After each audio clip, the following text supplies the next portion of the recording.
कार्यक्रम सुरू होता लवकरच.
काही नाही म्हणजे तो इतका झपझप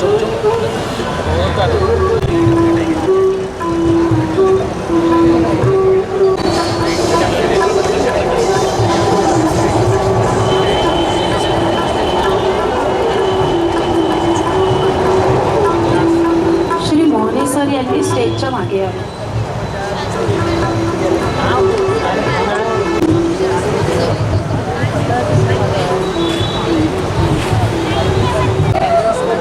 लाईट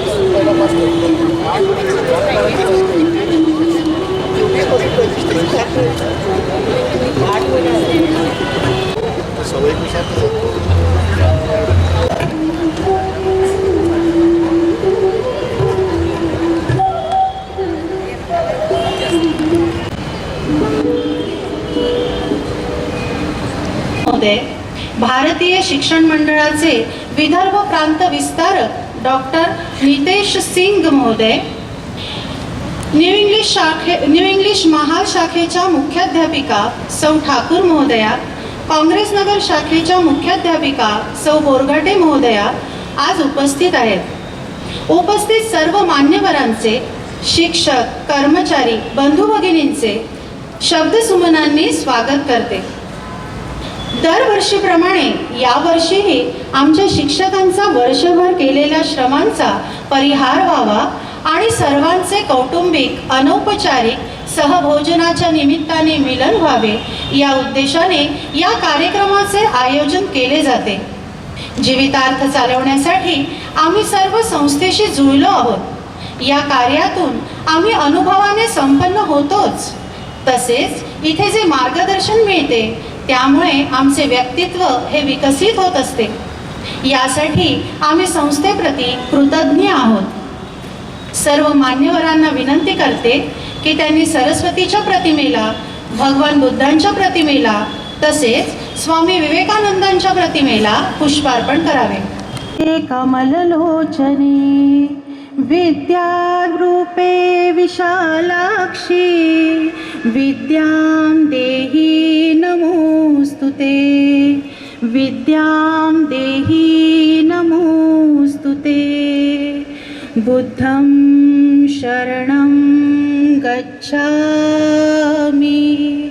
धम्मं शरणं गच्छामि, संघं शरणं गच्छामि. साधु नमः श्रीयतिराजाय विवेकानन्दसूरये सच्चित्सुखस्वरूपाय स्वामिने तापहारिणे.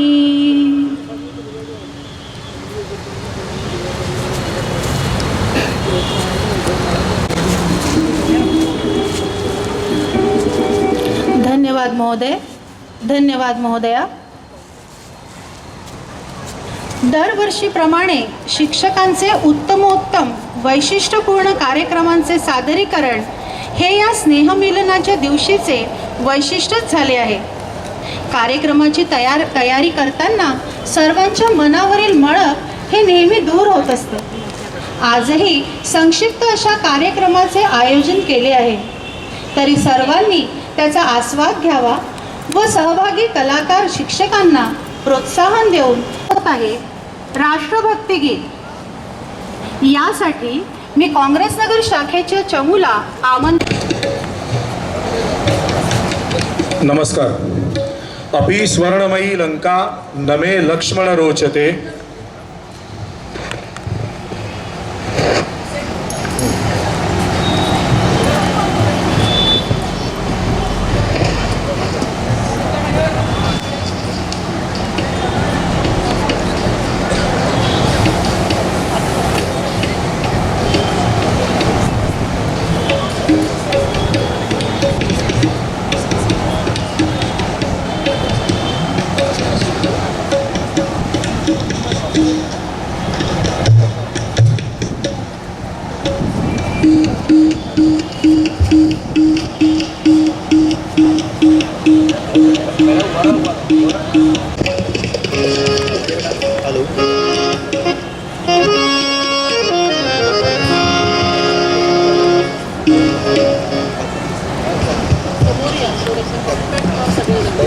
नमे लक्ष्मण रोचते जननी जन्मभूमिश्च स्वर्गादपि गरीयसी.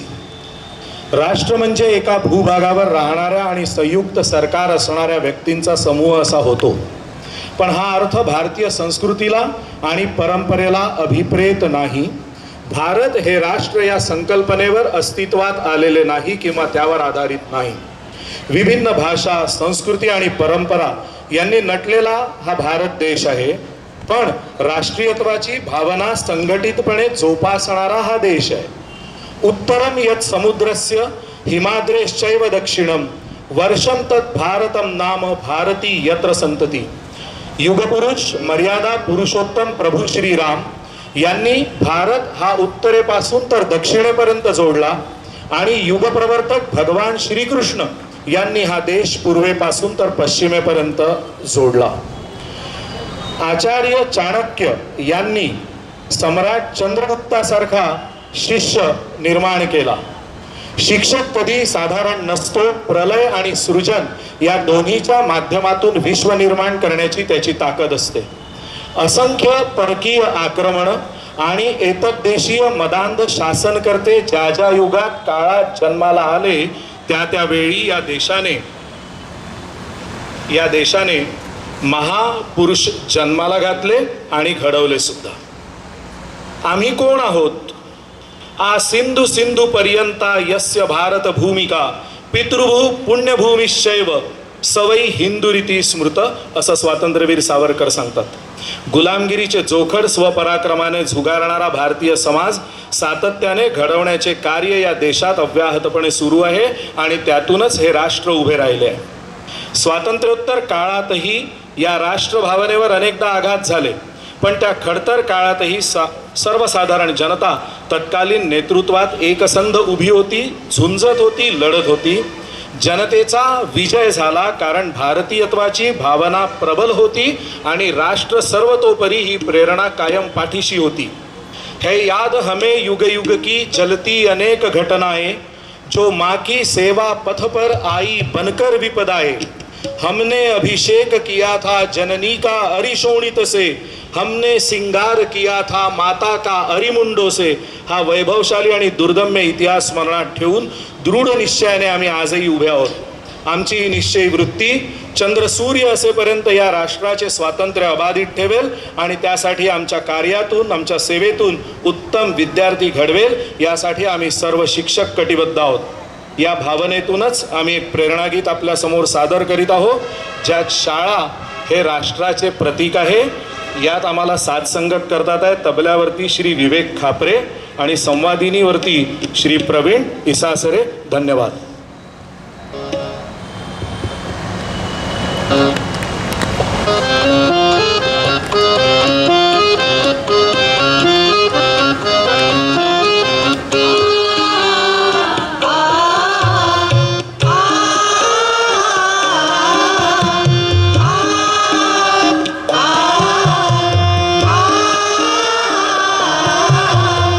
राष्ट्रभक्ति ले विनय में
धन्यवाद.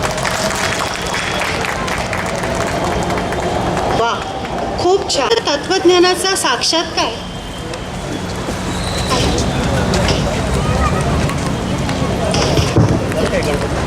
अद्वैतून आदी शंकराचार्यांना केला होता.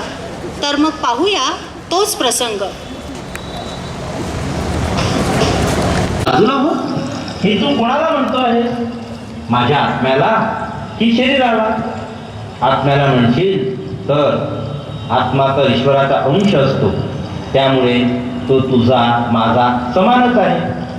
शरीराला बाजूला कर म्हणत असशील तर तुझं आणि माझं शरीर पंचमहाभूतांनी तयार झालेलं आहे, त्यामुळे तेही समानच आहे. तर मग सांग, तुझं शरीर माझ्या शरीरापेक्षा कसं भिन्न होईल? यस्मात् ज्ञानं लभते सह गुरुः, ज्याच्यापासून ज्ञान प्राप्त होते ते गुरु.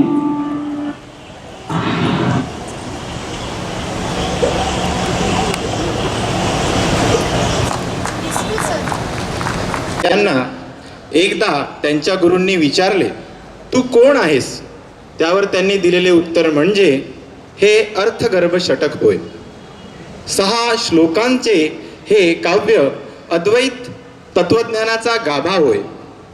त्याला निर्वाण षटकम किंवा आत्मषटकम असेही म्हणतात. या स्तोत्रात आचार्यांनी सामान्य माणसाच्या मनातील अहंभाव व स्वतःबद्दलचे गैरसमज दूर करण्यासाठी प्रथम मी म्हणजे आत्मा काय नाही हे सांगून शेवटी थोडक्यात मी कोण आहे ते मांडले आहे. अद्वैत सिद्धांतानुसार मी नित्य आनंद स्वरूपी शुद्ध चैतन्य आहे असे त्यांनी प्रतिपादन केले आहे. भुजंगप्रयात वृत्तात रचलेले हे षटक अत्यंत गेय व समजण्यासही सोपे आहे. तर न्यू इंग्लिश हायस्कूल महाल नागपूरतर्फे प्रस्तुत करीत आहे आदि शंकराचार्य रचित निर्वाण षटकम.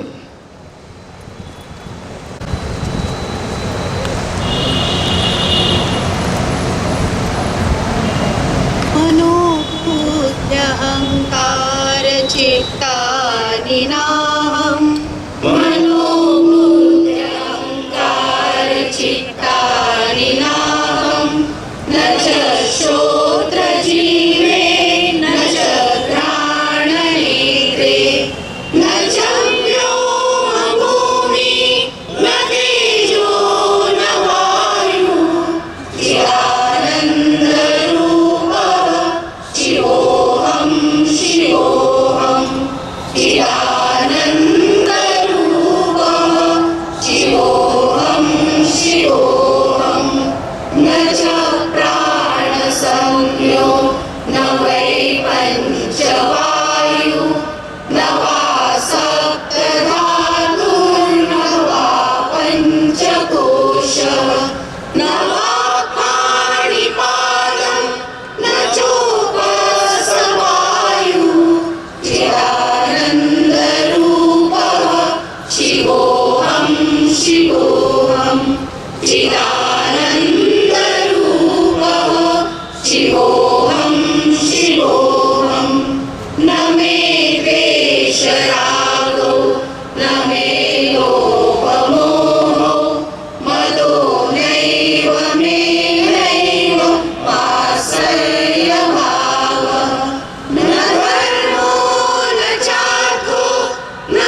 आज जे गीत आत्ता सादर केलं, चिदानंद रूप हा शिवोहम शिवोहम, त्याच्यावर काही बोलण्यासाठी मी इथं उभा आहे.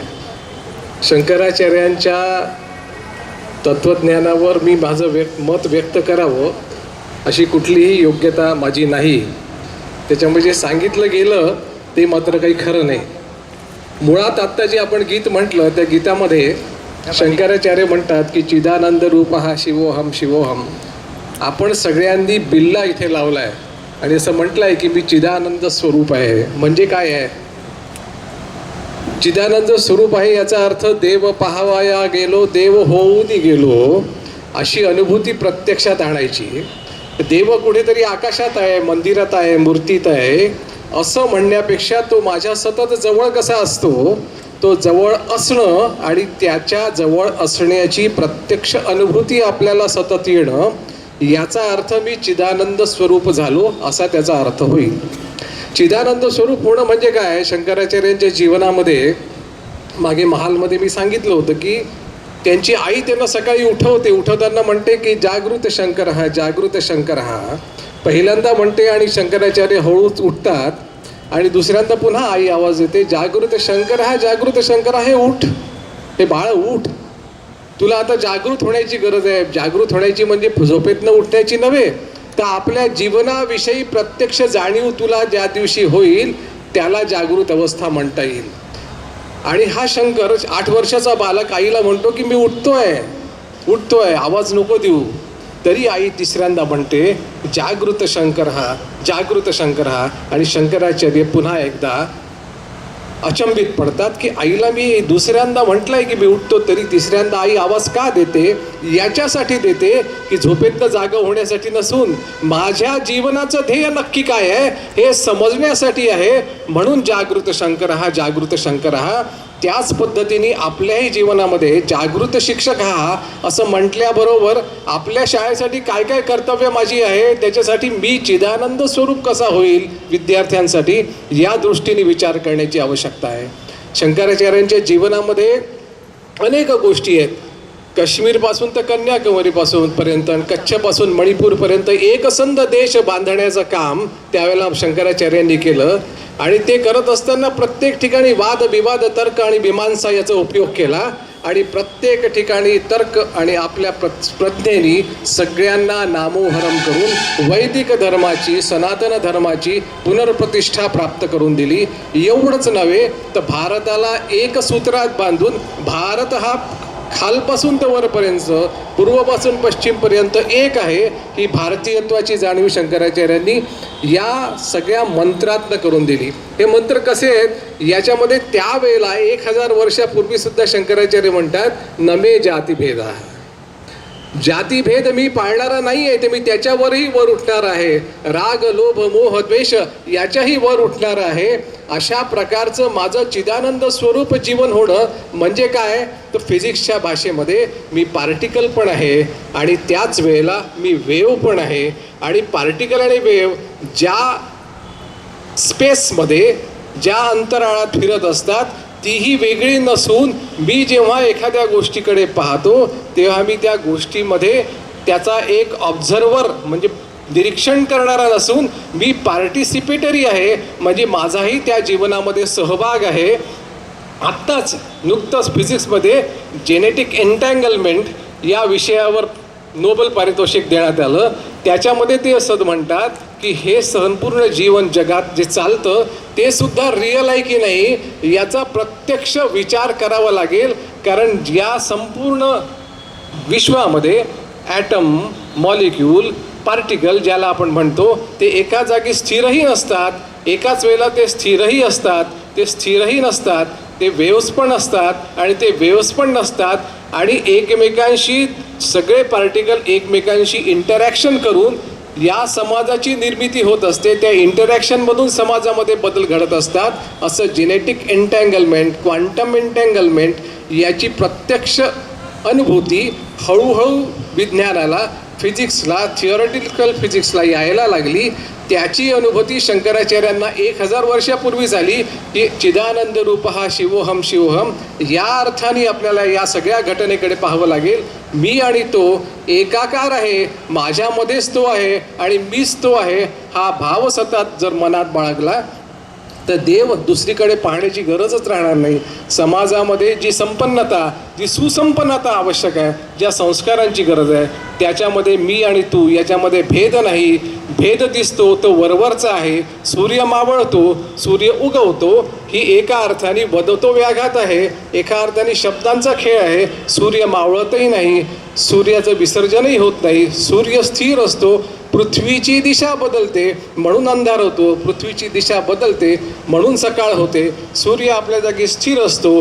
ही स्थिरता अनुभवणं एका अर्थाने चिदानंद स्वरूप होणं आहे. हा याचा अर्थ आपल्या सगळ्यांना समजला तरी मला असं वाटतं की आजचा कार्यक्रम सार्थक झाला.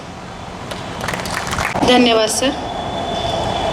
आपण आता वळूया आजच्या मुख्य कार्यक्रमाकडे, तो म्हणजे सेवानिवृत्त शिक्षकांचा सत्कार. मी सर्व मान्यवरांना विनंती करते की त्यांनी व्यासपीठावर स्थान ग्रहण करावे. निवृत्तीच्या काळामध्ये मन सैरभैर होते, कारण सतत क्रियाशील राहण्याचा काळ हा संपत आलेला असतो. परंतु निवृत्तीनंतरही अनेक आनंद आपली वाट पाहत असतात, कारण निवृत्त आपण वृत्तीतून होतो, संसारातून नाही. आणि संस्कृतात वृत्ती या शब्दाचा अर्थ व्यवसाय असा होतो. जीवनाच्या प्रवाहात जे जे बदल आपल्या वाटेला येतील ते शांत मनाने, आनंदाने स्वीकारणे हे निसर्गाला धरून असते, हेच खरे आहे. पुढील सत्काराच्या कार्यक्रमासाठी मी माननीय श्री मंगेशजी वालेकर सरांना आमंत्रित करते.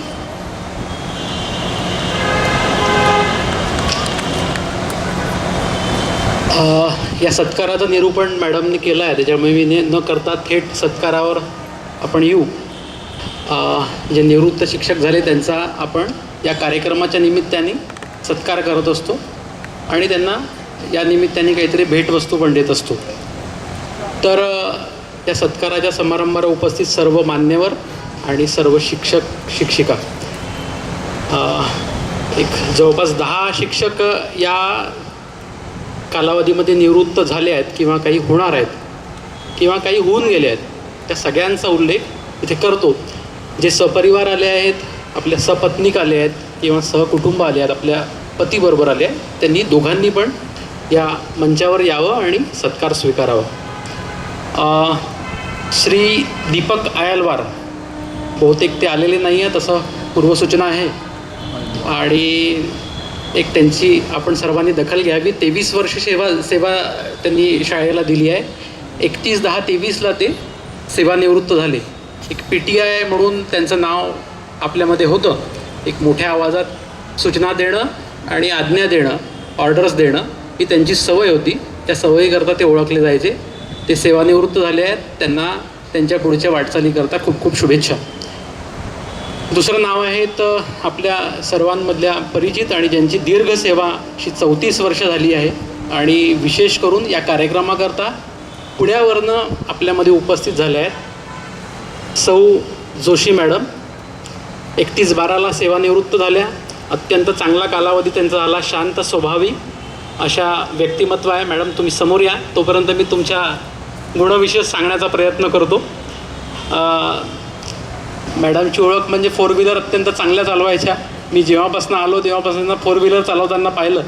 आपल्यामधले फार कमी लोक आहे की ज्यांना 4 व्हीलर पाहताना मी चाललो, त्यापैकी त्या एक आहेत. त्यांचा सर्व शिक्षकांशी चांगला संवाद आहे. अत्यंत मधुर असे संबंध त्यांचे राहिले आहे. त्यांना मी इथे सत्कार स्वीकारायला आमंत्रित करतो.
पुढचं नावही घेतो.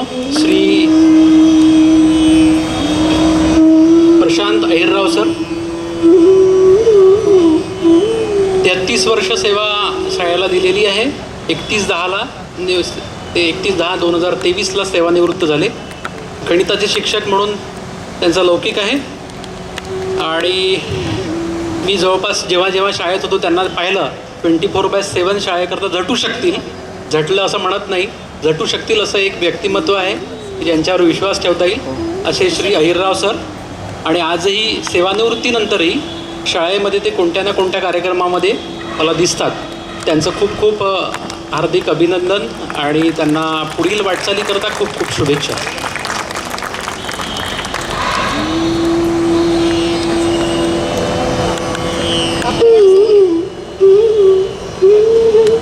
कापकर मॅडम समोर घेऊन फोटो घ्या असं म्हणतात.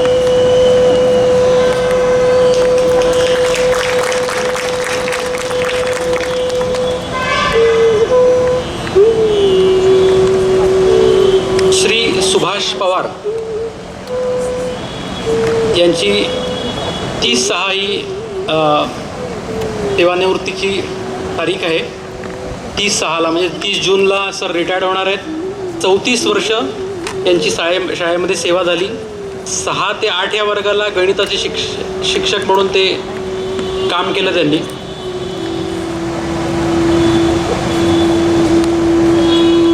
फारशी इनिशिएटिव्ह न घेणारे पण ज्या ठिकाणी काम होतं त्या ठिकाणी सम्मिलित होणारे अशी त्यांची ख्याती आहे.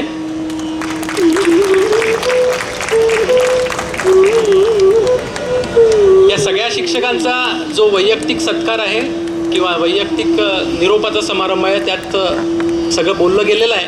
त्याच्यामुळे मी फार छोटा उल्लेख करतो छोट्या गोष्टींचा, तो आपण सगळ्यांनी ग्राह्य धरावा.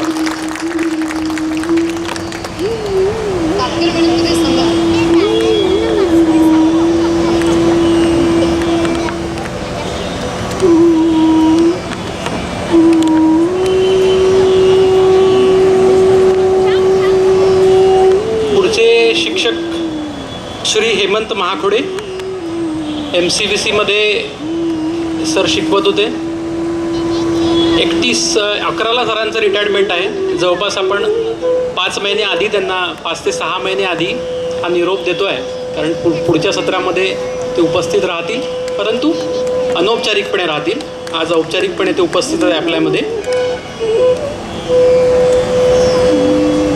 MCVC म्हणजे थोडासा डफर विद्यार्थ्यांचा पार्ट असतो आणि त्याच्यामध्ये विद्यार्थ्यांना कशी ट्रीटमेंट द्यायची हे सरांना अगदी चांगलं माहीत आहे. त्याच्यामुळे सरांनी पोरांना विद्यार्थ्यांना मार देताना भरपूर वेळ आम्ही पाहिला आहे.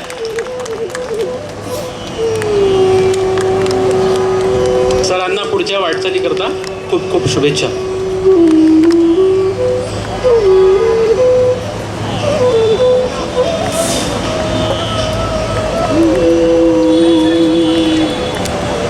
पुढचं नाव आहे श्रीमती प्रवीणा शास्त्री. या आपल्या महालच्या प्रायमरीच्या शिक्षिका आहेत आणि 14 वर्ष त्यांनी प्रायमरी विभागामध्ये काम केलं. हिशोब लिहिता लिहिता शिक्षिका झाल्या अशा त्यांचा ओळख आहे.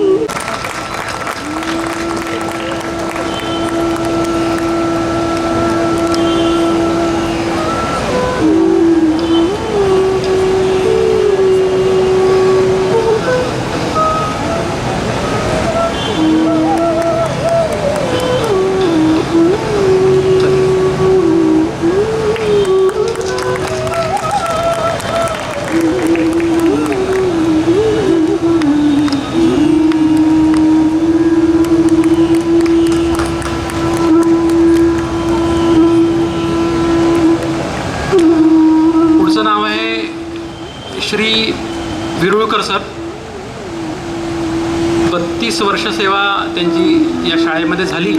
30/6/2024ला येत्या जूनमध्ये सर रिटायर्ड होणार आहेत. ते सपत्नीक आले आहेत. त्यांना दोघांनाही विनंती आहे की त्यांनी वर यावं. तर मराठी विषयाचे शिक्षक आहेत. संत वाङ्मयाचा चांगला अभ्यास आहे आणि सरांना जर एखाद्या विषयावर अर्धा तास जर बोलायला सांगितलं तर सहज टाईमपास करून देऊ शकतात आपला. त्याच्यामुळे सरांचं थोडीशी उणीव जाणवे आम्हाला पुढे.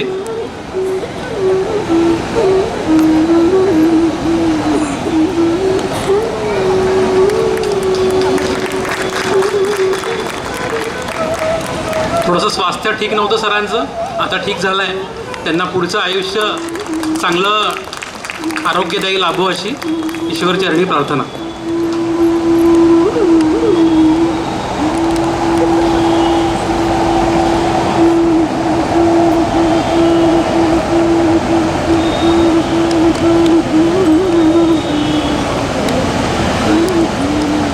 पुढचं नाव आहे श्री प्रशांत महाजन सर. प्रशांत महाजन सर आपल्यामधनं जवळपास 2 फेब्रुवारी महिन्यामध्ये निवृत्त झाले. आपल्या काँग्रेस नगरचे मुख्याध्यापक होते.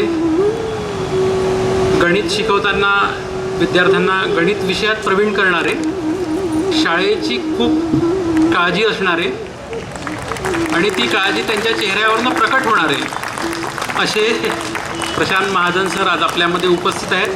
तेव्हा निवृत्त झाल्यावरही 5-6 महिन्यांनी ते आवर्जून उपस्थित आहेत. त्याबद्दल त्यांचं खूप खूप धन्यवाद. त्यांचं पुढचं आयुष्य चांगलंच चालू आहे, ते तसंच राहू अशी ईश्वरचरणी प्रार्थना.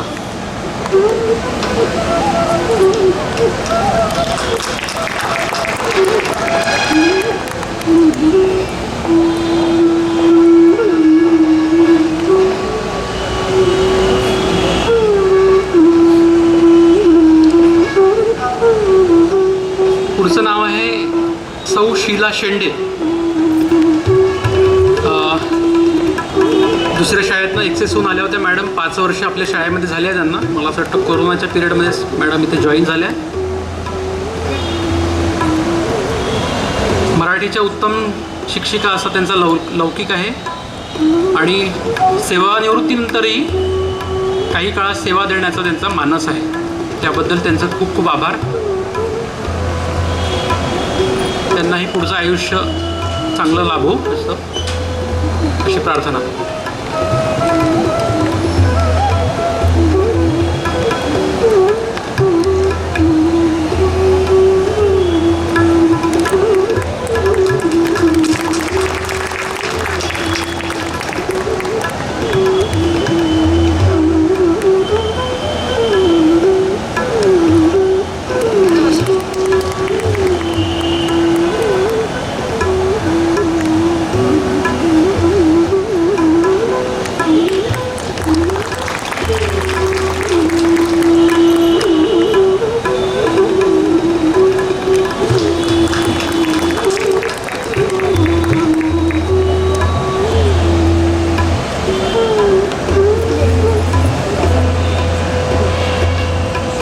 या पुढचं नाव आहे आमच्याच मंचावर आमच्यामध्ये उपस्थित आणि आपल्यामधल्या लोकप्रिय अशा मुख्याध्यापिका सौ सविता ठाकूर. 32 वर्ष मॅडमची सेवा झाली आहे. 92मध्ये जॉईन झाल्या आणि आज 36ला सेवानिवृत्त होतात आहेत. फिजिक्सच्या शिक्षिका ज्युनियर कॉलेजमधल्या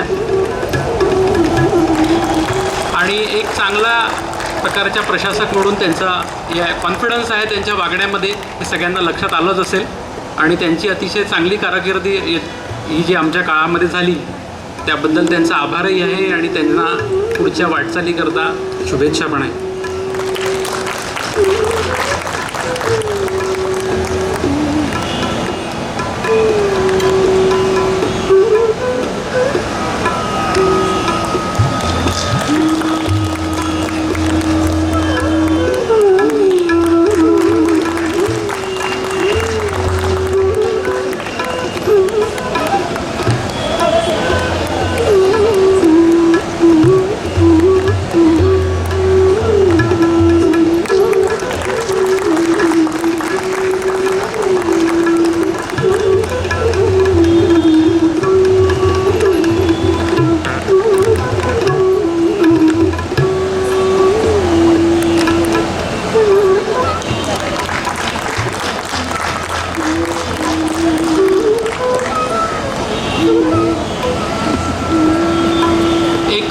विशेष अतिथी आपल्यामध्ये उपस्थित आहेत. ते आमच्याबरोबर स्टेजवर आहेत आपल्यासमोर. त्यांचा परिचय मी आपल्याला करून देतो. त्यांचं नाव आहे doctor Nitesh Singh.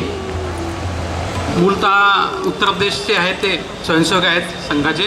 Homeopathy doctor आहेत आणि सध्या भारतीय शिक्षण मंडळ एक संस्था आहे आपल्या अंगपरिवारातली की ज्याच्या माध्यमातून शिक्षणाचं कार्य होतं. नवीन आपली शिक्षण नीती पण ठरवण्याकरता त्यांचा सहभाग आहे त्याच्यामध्ये. अशा या भारतीय शिक्षण मंडळाचे कदाचित आपल्यालाही ओळख नसेल, धाकरस सर पण त्याचे कोषाध्यक्ष आहेत, अखिल भारतीय कोषाध्यक्ष आहेत.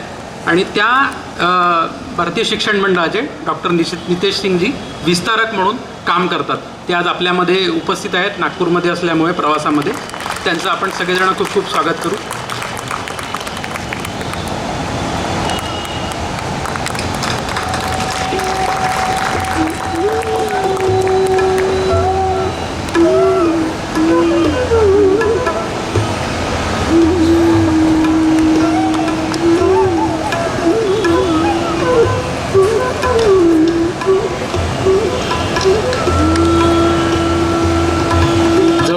सत्काराचे सगळे कार्यक्रम संपले आहे. एक शिक्षकेतर असे ज्यांचं नाव आपल्यामध्ये आहे जे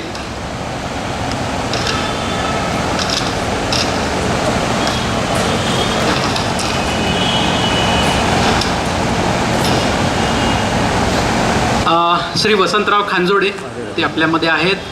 त्यांना मी विनंती करतो की त्यांनी समोर यावं. आतापर्यंत ते मागून फोटो घेतात आमचे, पण आज त्यांना समोर यायचं आहे आणि त्यांचा फोटो आम्ही घेणार आहे. फोटोग्राफीचा व्यवसाय करतात, शाळेकरता नेहमी सेवा देत असतात आपल्याला, नेहमी आपल्यामध्ये उपस्थित असतात आणि ती निःशुल्क आहे याचा उल्लेख करायला अत्यंत समाधान आहे मला. ते आपल्यामध्ये उपस्थित आहेत. त्यांच्याप्रती कृतज्ञता व्यक्त करण्याकरता जोराने टाळ्या वाजवू आपण. UCN नेटवर्कचं पण फोटोग्राफी करतात ते. आपल्या शाळेतलं कव्हरेज पण UCNवर देण्याचं काम त्यांच्यातर्फे होत असतं. त्यांना खूप खूप आभार आणि त्यांना त्यांच्या व्यवसायाकरता शुभेच्छा.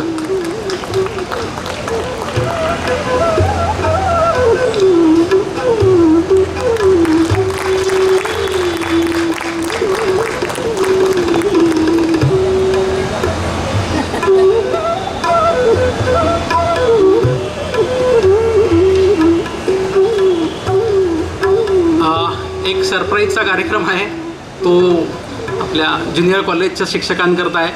त्याच्याकरता ज्युनियर कॉलेज महालच्या लोकांनी या बाजूला यावं, उजव्या बाजूला प्लीज. इथे सगळेजण एकत्र व्हावे. ज्युनियर कॉलेज महाल. आणि या बाजूला काँग्रेस नगरचे पण यावं. लेफ्ट साईडला काँग्रेस नगर, राईट साईडला महाल. उज्ज्वल पिल्लारे नावाचा विद्यार्थी या शाळेचा काँग्रेस नगरचा, यांनी 96.12 असे पर्सेंटेज असे टक्केवारी यांनी घेतली. ही आपल्याकरता अभूतपूर्व आहे. याच्यापूर्वी कधीही हे झालं नव्हतं. पण या शाळेत तो शिकला, विदाऊट क्लासेस हे सगळं केलं आणि अत्यंत साध्या परिवारातला मुलगा आहे. सिंगल पॅरेंट आहे. काल त्याची आई जेव्हा आली सत्कार स्वीकारताना तिला अत्यंत म्हणजे भावविभोर होऊन गेली होती. रडू कोसळलं आमच्या समोर. कारण शाळेच्या शिक्षकांप्रती त्याची जी कृतज्ञता होती ती त्यांच्या चेहऱ्यावर दिसत होती. तर या सर्व यशाकरता त्या सगळ्या शिक्षकांचं खूप कौतुक करायचं आहे. त्याच्याकरता या सगळ्यांना आपण समोर बोललेलं आहे. काँग्रेस नगरमध्ये प्रचंड मेहनत करून कॉलेजची नवउभारणी तसेच CETचे प्रशिक्षण स्पेशालिटी आहे. महालमध्ये प्रत्यक्ष विद्यार्थ्यांची हितगुज ही महालवाल्यांची स्पेशालिटी आहे. त्या दोन्ही शाळेच्या शिक्षकांकरता आपण टाळ्या वाजवून कौतुक करू आणि यांना असंच यश पुढे मिळो असं ईश्वरचरणी प्रार्थना व्यक्त करू.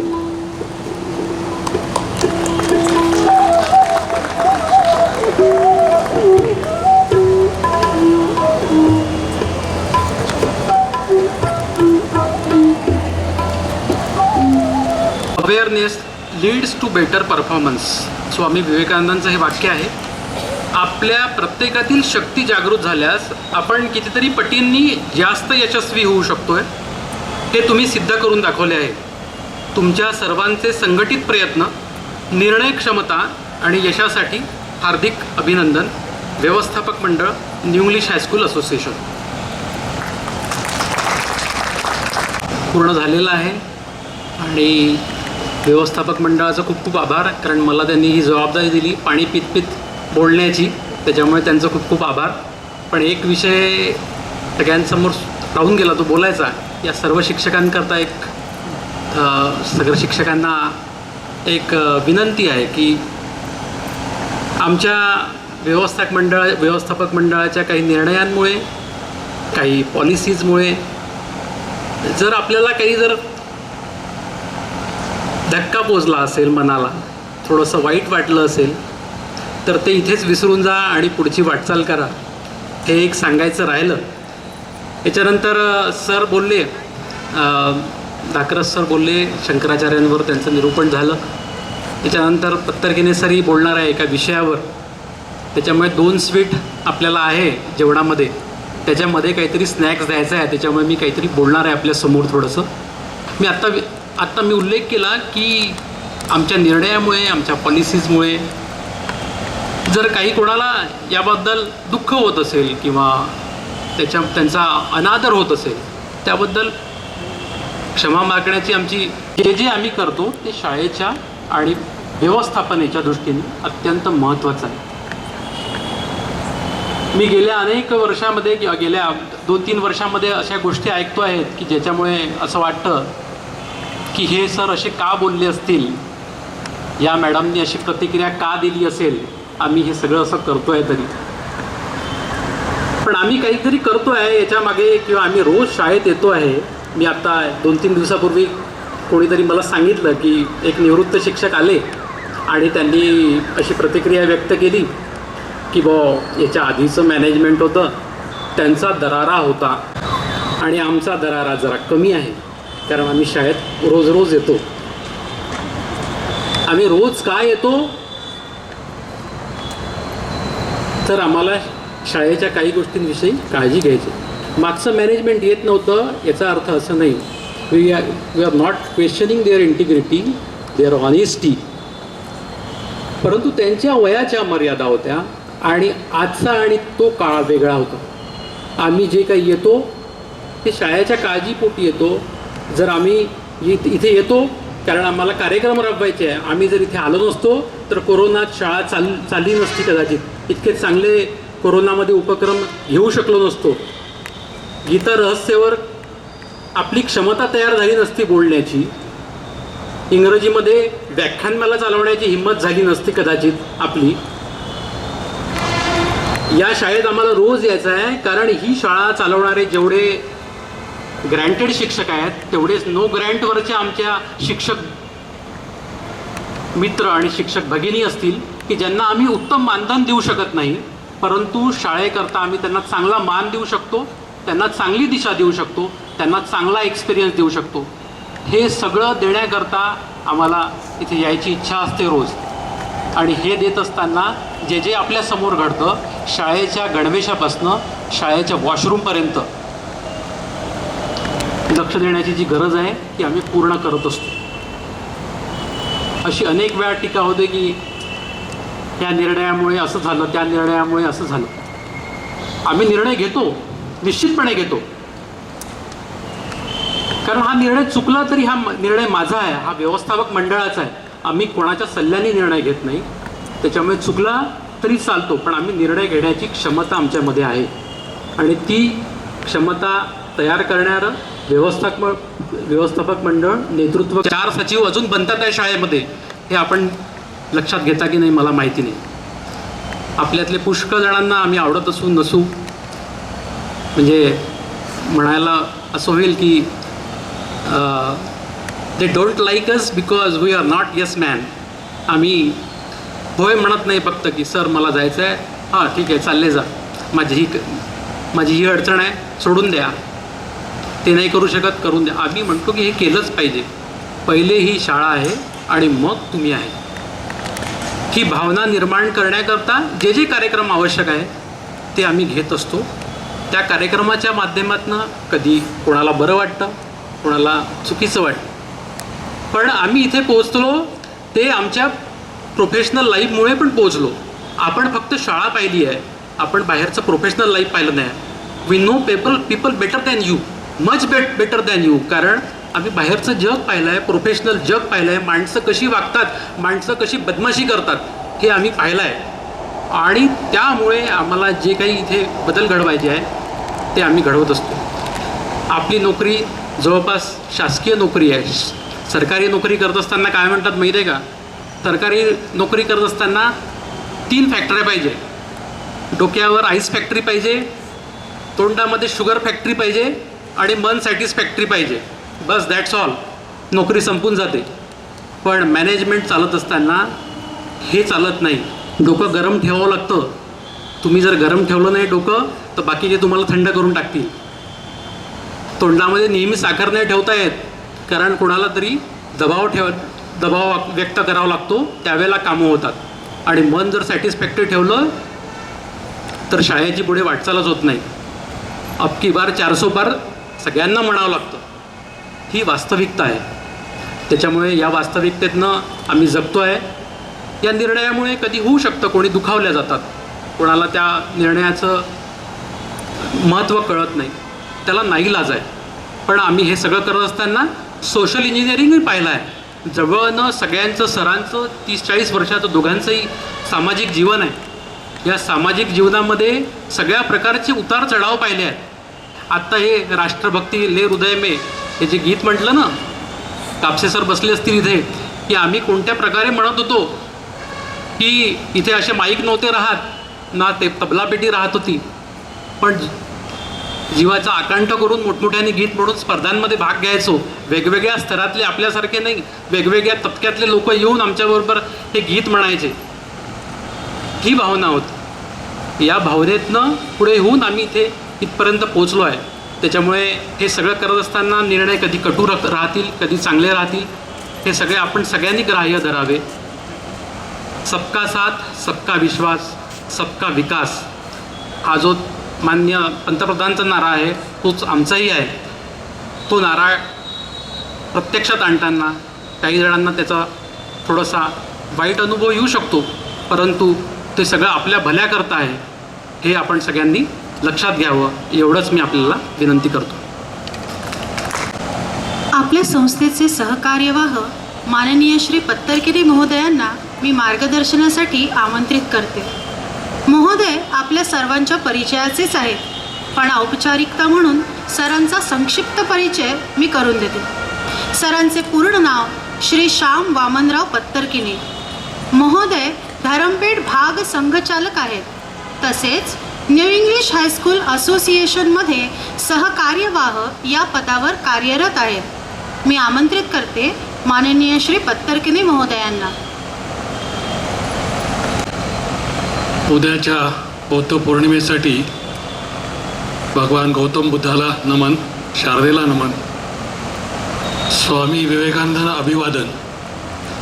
मंचावर उपस्थित आज विशेषत्वाने उपस्थित असलेले श्री रितेश सिंगजी, आमच्या संस्थेचे कार्यवाह मान्य अजयजी दाकरस, सदस्य मंगेशजी वालेकर, बोरघाटे मॅडम, ठाकूर मॅडम, समोर उपस्थित शिक्षकवृंद, गुरुजन, बंधू आणि भगिनींनो, कर्मचारीवृंद, सहकारी बंधू भगिनींनो, आज स्नेहमिलनासाठी आपण इथे जमलो आहोत. गेल्या वर्षीचं स्नेहमिलन मी बाहेरगावी असल्यामुळे अटेंड करू शकलो नव्हतो. आणि साधारणपणे अशी पद्धती आहे की बाहेरचा कोणतरी एक वक्ता आपल्याकडे येतो आणि त्याचं उद्बोधन आपण ऐकतो. यावेळेला धाकर सरांनी आग्रह केला की मलाच विषय ठेवायचा आहे. छाती दडपली, कारण शाळेतले शिक्षक आहेत, तेही न्यू इंग्लिश शाळेचे शिक्षक आहेत. मी मुळातच काही वक्ता नाही धाकर सरांसारखा, आणि नाही मी खूप अभ्यासक वगैरे आहे. एक सामान्य संघाचा कार्यकर्ता आहे. पण अनुभवातनं आणि काही ऐकून गोष्टी कळतात त्या समोरच्यांपर्यंत चांगल्या मला पटलेल्या तुमच्यापर्यंत पोचवावे असा सगळा विषय डोक्यात ठेवून मी आपल्याला काही बोलणार आहे. कदाचित माझं वक्तव्य मोठं होईल, कार्यक्रमाचा शेवट आहे, कारण याच्यानंतर कार्यक्रमाचा दुसरा काही कुठला भाग राहणार नाही. पण जसं शाळेमध्ये शेवटचा पिरियड असला तरी विद्यार्थ्यांना पूर्ण 45 मिनटं 40 मिनटं जे काही असेल ते बसावंच लागतं. तर माझी इच्छा आहे की माझंही ऐकण्यासाठी तुम्ही सर्व गुरुजन, कर्मचारी, सहकारी या सगळ्यांनी माझं एक कदाचित तासभर होईल, कदाचित 40 मिनटं 45 मिनटं होईल, जे काही होईल ते गोड मानून घ्यावं अशी आपल्या सगळ्यांकडून अपेक्षा आहे. आणि जो विषय मी मांडतो हा जरा वेगळ्या पद्धतीचा विषय आहे, नवीन आहे असं नाही म्हणत मी. वेगळ्या पद्धतीचा विषय आहे. एक राष्ट्रीय विचार घेऊन चाललेल्या शाळेत हा विषय येतो आहे. कदाचित कुठल्याही शाळेच्या शिक्षकांच्या स्नेहमिलन कार्यक्रमामध्ये असा विषय कदाचित येणार नाही. पण आपली शाळा स्कूल विथ डिफरन्स आहे, तर काहीतरी वेगळं इथे घडतच असतं. कदाचित त्यातलाच हा प्रकार असेल. तर माझा विषय आहे विमर्श, वैचारिक विमर्श. आता वैचारिक विमर्श म्हणजे काय? नॅरेटिव्ह म्हणू शकतो, डिस्कोर्स म्हणू शकतो, किंवा एक समाज मन म्हणू शकतो. एक समाज मन झालेलं असतं ज्याच्या आधारे समाज आपली पुढची कृती करत असतो. असा एक विषय, एक विमर्श, एक वैचारिक लढाईचा विषय मी आपल्यासमोर मांडतो. विमर्श कसा तयार होतो? एक छोटंसं उदाहरण आहे. परदेशी पाहुणे मुंबईला आले होते. मुंबईला त्यावेळेला गणेश उत्सव जोरदार सुरू होता. कोणीतरी त्यांना गणेश उत्सवात घेऊन गेलं. आरतीची वेळ होती, तर आरत्या सुरू झाल्या. आणि आपल्या सगळ्यांना कल्पना आहे की आरत्या किती होत असतात आपल्याकडे. एखाद्या मंदिरात आरती सुरू झाली की एखाद्या घरी आरती सुरू झाल्या 3, 4, 5, 8, 10 सुद्धा आरत्या होत असतात. तर पहिली आरती झाली सुख करता दुःख करता, मग त्याच्यानंतर शंकराची झाली, विठ्ठलाची झाली, देवीची झाली. ते लोक विचारायला लागले ती पहिली आरती होती ती कोणाची होती? ती होती गणेशाची. मग ही दुसरी आरती ती झाली विष्णूची.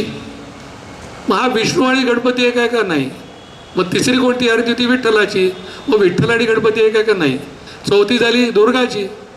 मग दुर्गा आणि गणपती एक आहे का? नाही, ते वेगळे आहे. अरे मग म्हणे तुमचा जर देव गणपती आहे त्याचा जर इथे उत्सव सुरू आहे तर तुम्ही या इतरांची आरती का म्हणता? तुमचे गणपती नाराज नाही होणार का?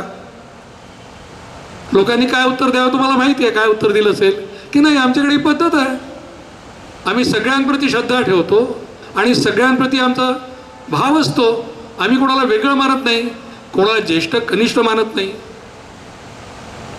हा आहे आपल्या भारताचा स्वभाव, हा आहे आपल्या भारताचा विमर्श, हे आहे आपल्या भारताचं मन. हे समाज मन आहे. समाज मनात या गोष्टी चालत असतात. काही वेगळं कोणाला वाटत नाही. आपल्या कोणालाच येतं की काही वावगं वाटत नाही. बाहेरचं आलेला तर वावगं वाटलं ना. किंवा एक देव आहे इथे समोर आणि 4, 4, 5, 5, 6, 6 वेगळ्या वेगळ्या देवांच्या आरत्या म्हणतात आहे. यांचे देव आपापसात भांडत नाहीत का? किंवा नाराज होत नाहीत का? किंवा शाप देत नाहीत का? पण आपल्याला माहिती आहे की आपल्या समाजाचं हे मन बनलेलं आहे. किती वर्षात बनलं असेल हे मन? हजारो वर्षाची आपल्या भारताची परंपरा आहे. हजारो वर्षामध्ये अनेक आपल्याकडे नवीन देवी देवताही निर्माण झाले असतील, गुरु परंपरा निर्माण झाली, सगळ्यांना आपण मानतो. कारण आकाशात पतितंतोयम यथा गच्छती सागरम सर्व देव नमस्कारा केशव प्रति गच्छती. म्हणजे आकाशातला एक बिंदू पावसा जसा पडतो आणि तो शेवटी कुठेतरी सागराला जाऊन मिळतो, तसा तुम्ही कुठल्याही देवाला नमस्कार करा ना, एकच ईश्वर आहे त्याच्याच प्रती तो जाणार आहे. ही आपली भावना आहे. हे समाज मनात रुजलेली भावना आहे. याला म्हणतात विमर्श. हा आपल्या समाजाचा विमर्श आहे. आपले विमर्श काय काय आहे? वसुधैव कुटुंबकम. सारी पृथ्वी ही आमचा एक परिवार आहे. सारी पृथ्वी परिवार आहे. हा वसुधैव कुटुंबकमचा अयम निज परोवेती गणनाम लघुचेतसाम उदारचरितार्नाथू वसुधैव कुटुंबक हा श्लोक आपल्या संसदेमध्ये लिहिलेला आहे. म्हणजे हा आपला ड्रायव्हिंग फोर्स आहे. हा आपला विमर्श आहे, आपला नॅरेटिव्ह आहे की सारी वसुधा ही पृथ्वी ही सगळी एक परिवार आहे. हा आपला विमर्श आहे. तर असे जे विमर्श भारतामध्ये जे तयार होतात आहे किंवा झालेले आहेत ते विमर्श घेऊन आपण चाललेलो आहे. पण विमर्शाची दुनिया वेगळीच असते. या विमर्शामध्ये असंही जोडता येईल की आपल्या भारतामध्ये विविध देशांचे लोक शरणार्थी म्हणून आले आणि त्यांना आपण ॲक्सेप्ट केलं, आपल्या जिथं रुजवलं. कोण कोण आले हो? पर्शियातले पारशी आले, ज्यांचा देश आता संपून गेला. त्यांच्यावर आक्रमण झाली, 50-100 वर्षात तो देश संपला. पण काही लोक पारशी पळून आले, ते भारतात आले आणि भारतात सुखाने राहिले. सॅम बहादूर आपण सिनेमा पाहिला असेल, पारशी माणसाचा सिनेमा आहे तो. फील्ड मार्शल झाले होते आपल्या देशाचे, देशभक्त झाले. ज्यू इथे आले आपल्या इथे.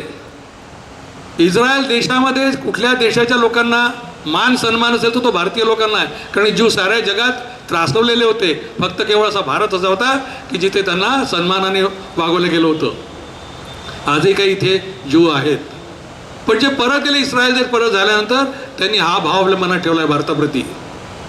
कारण की आपण त्यांना चांगलं वागवलं. दुसऱ्या महायुद्धानंतर एक पोलंडचं जहाज भारतामध्ये आलं होतं. बाकी सगळ्या किनाऱ्यावरनं त्यांना हाकलण्यात आलं. गुजरातच्या किनाऱ्यावर आलं. तिथल्या राजाने त्यांना उतरवून घेतलं. महिला आणि पोरं होते आणि काही वर्ष राहून आपल्या इथून ते परत गेले होते. त्या परत गेलेल्यापैकी एक जण तिथला पंतप्रधान झाला होता नंतर. तेही एक चांगली भावना आपल्याबद्दल मनात ठेवतात भारताबद्दल. कारण हा भारताचा विमर्श आहे, भारताचा नॅरेटिव्ह आहे. सगळ्यांप्रती चांगला भाव हा आपला नॅरेटिव्ह आहे. तर हा जो नॅरेटिव्ह, हा जो विमर्श आहे, हा विमर्श साधारण कसा सुरू होत असतो? कोणत्या कोणत्या देशाप्रती सुरू असतो? आंतरराष्ट्रीय विमर्शाचा भारतावर काय परिणाम होतो? भारतीय विमर्शातला भारतात काय परिणाम होतो? या सगळ्यांचा एक थोडक्यात मी आढावा तुमच्यासमोर ठेवणार आहे. आपल्याला माहिती आहे की दुसरं महायुद्ध झालं. दुसऱ्या महायुद्धानंतर काय घडलं? तर दुसऱ्या महायुद्धानंतर साऱ्या जगामध्ये बायपोलर, युनिपोलर ज्याला म्हणतात, असं जग निर्माण झालं.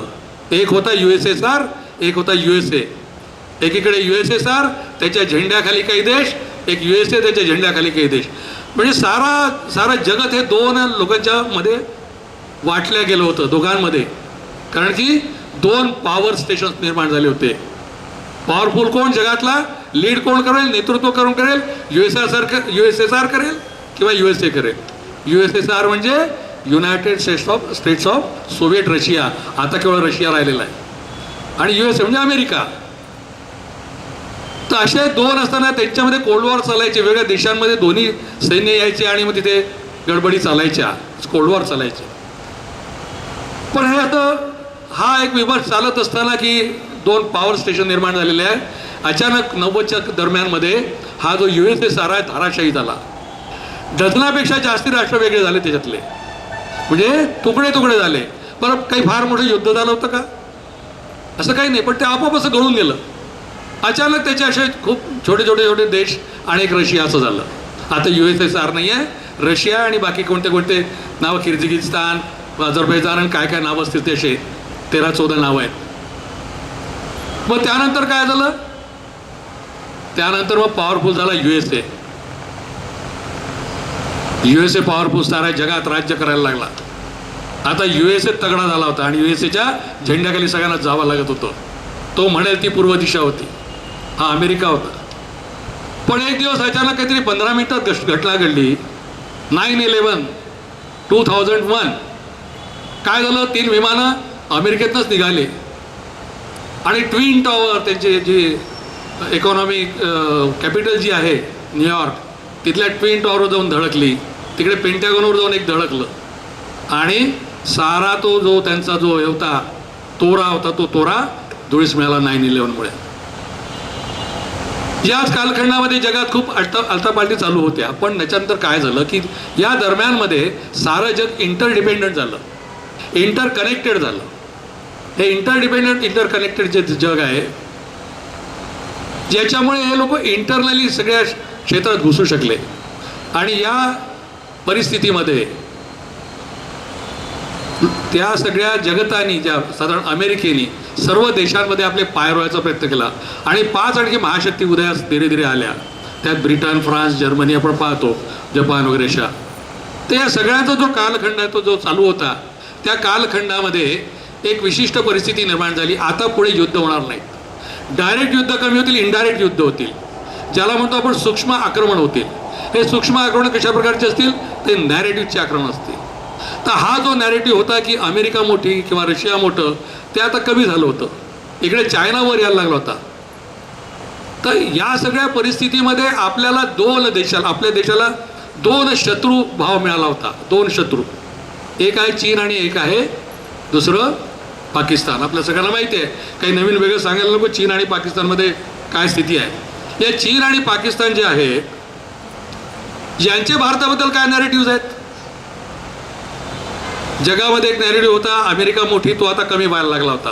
पण चीन आणि पाकिस्तान आपले जे शेजारी पण आहे आणि शत्रू पण आहेत, त्यांचे नॅरेटिव्ह आपल्याबद्दल काय होते? तर हा पाकिस्तान जो निर्माण झाला 47 नंतर, त्यांनी हे ठरवलं की आमचा इतिहास जो आहे हा केवळ मोहम्मद बिन कासिम पासूनचा आहे, आमचा त्याच्या आधीचा इतिहासच नाही. मग तक्षशिला कुठे गेलं, चाणक्य, चंद्रगुप्त कुठे गेले, गांधार देश कुठे गेला, महाभारताचे देश कुठे गेले, दाहीर राजाचं हे कुठे गेलं, दाहीर कन्यकांचं शौर्य कुठे गेलं, पुरू राजाचं शौर्य कुठे गेलं, सिकंदरला ज्यांनी परतवलं होतं.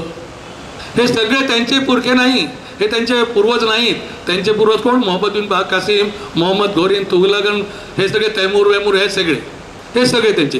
त्यांनी आपला इतिहास बदलूनच टाकला की आमचा तो इतिहास नाही, आमचा हा इतिहास आहे, हे त्यांनी मान्य केलं.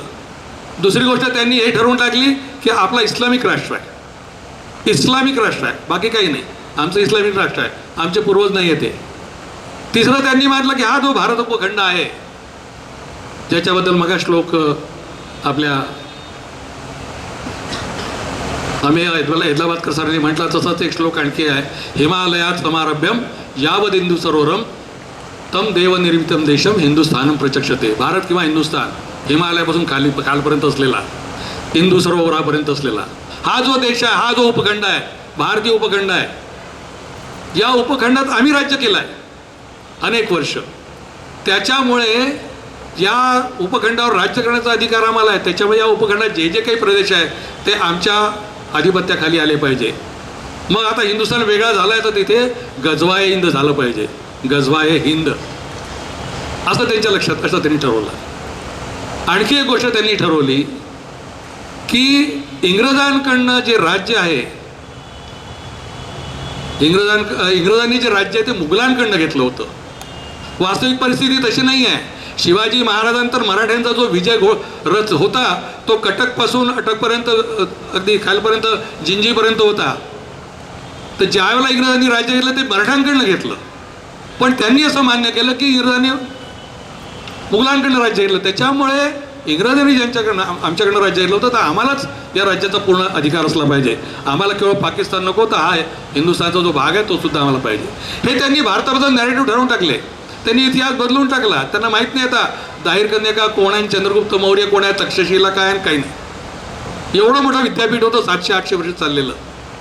जगातनं हजारो लोक तिथे शिकायला यायचे.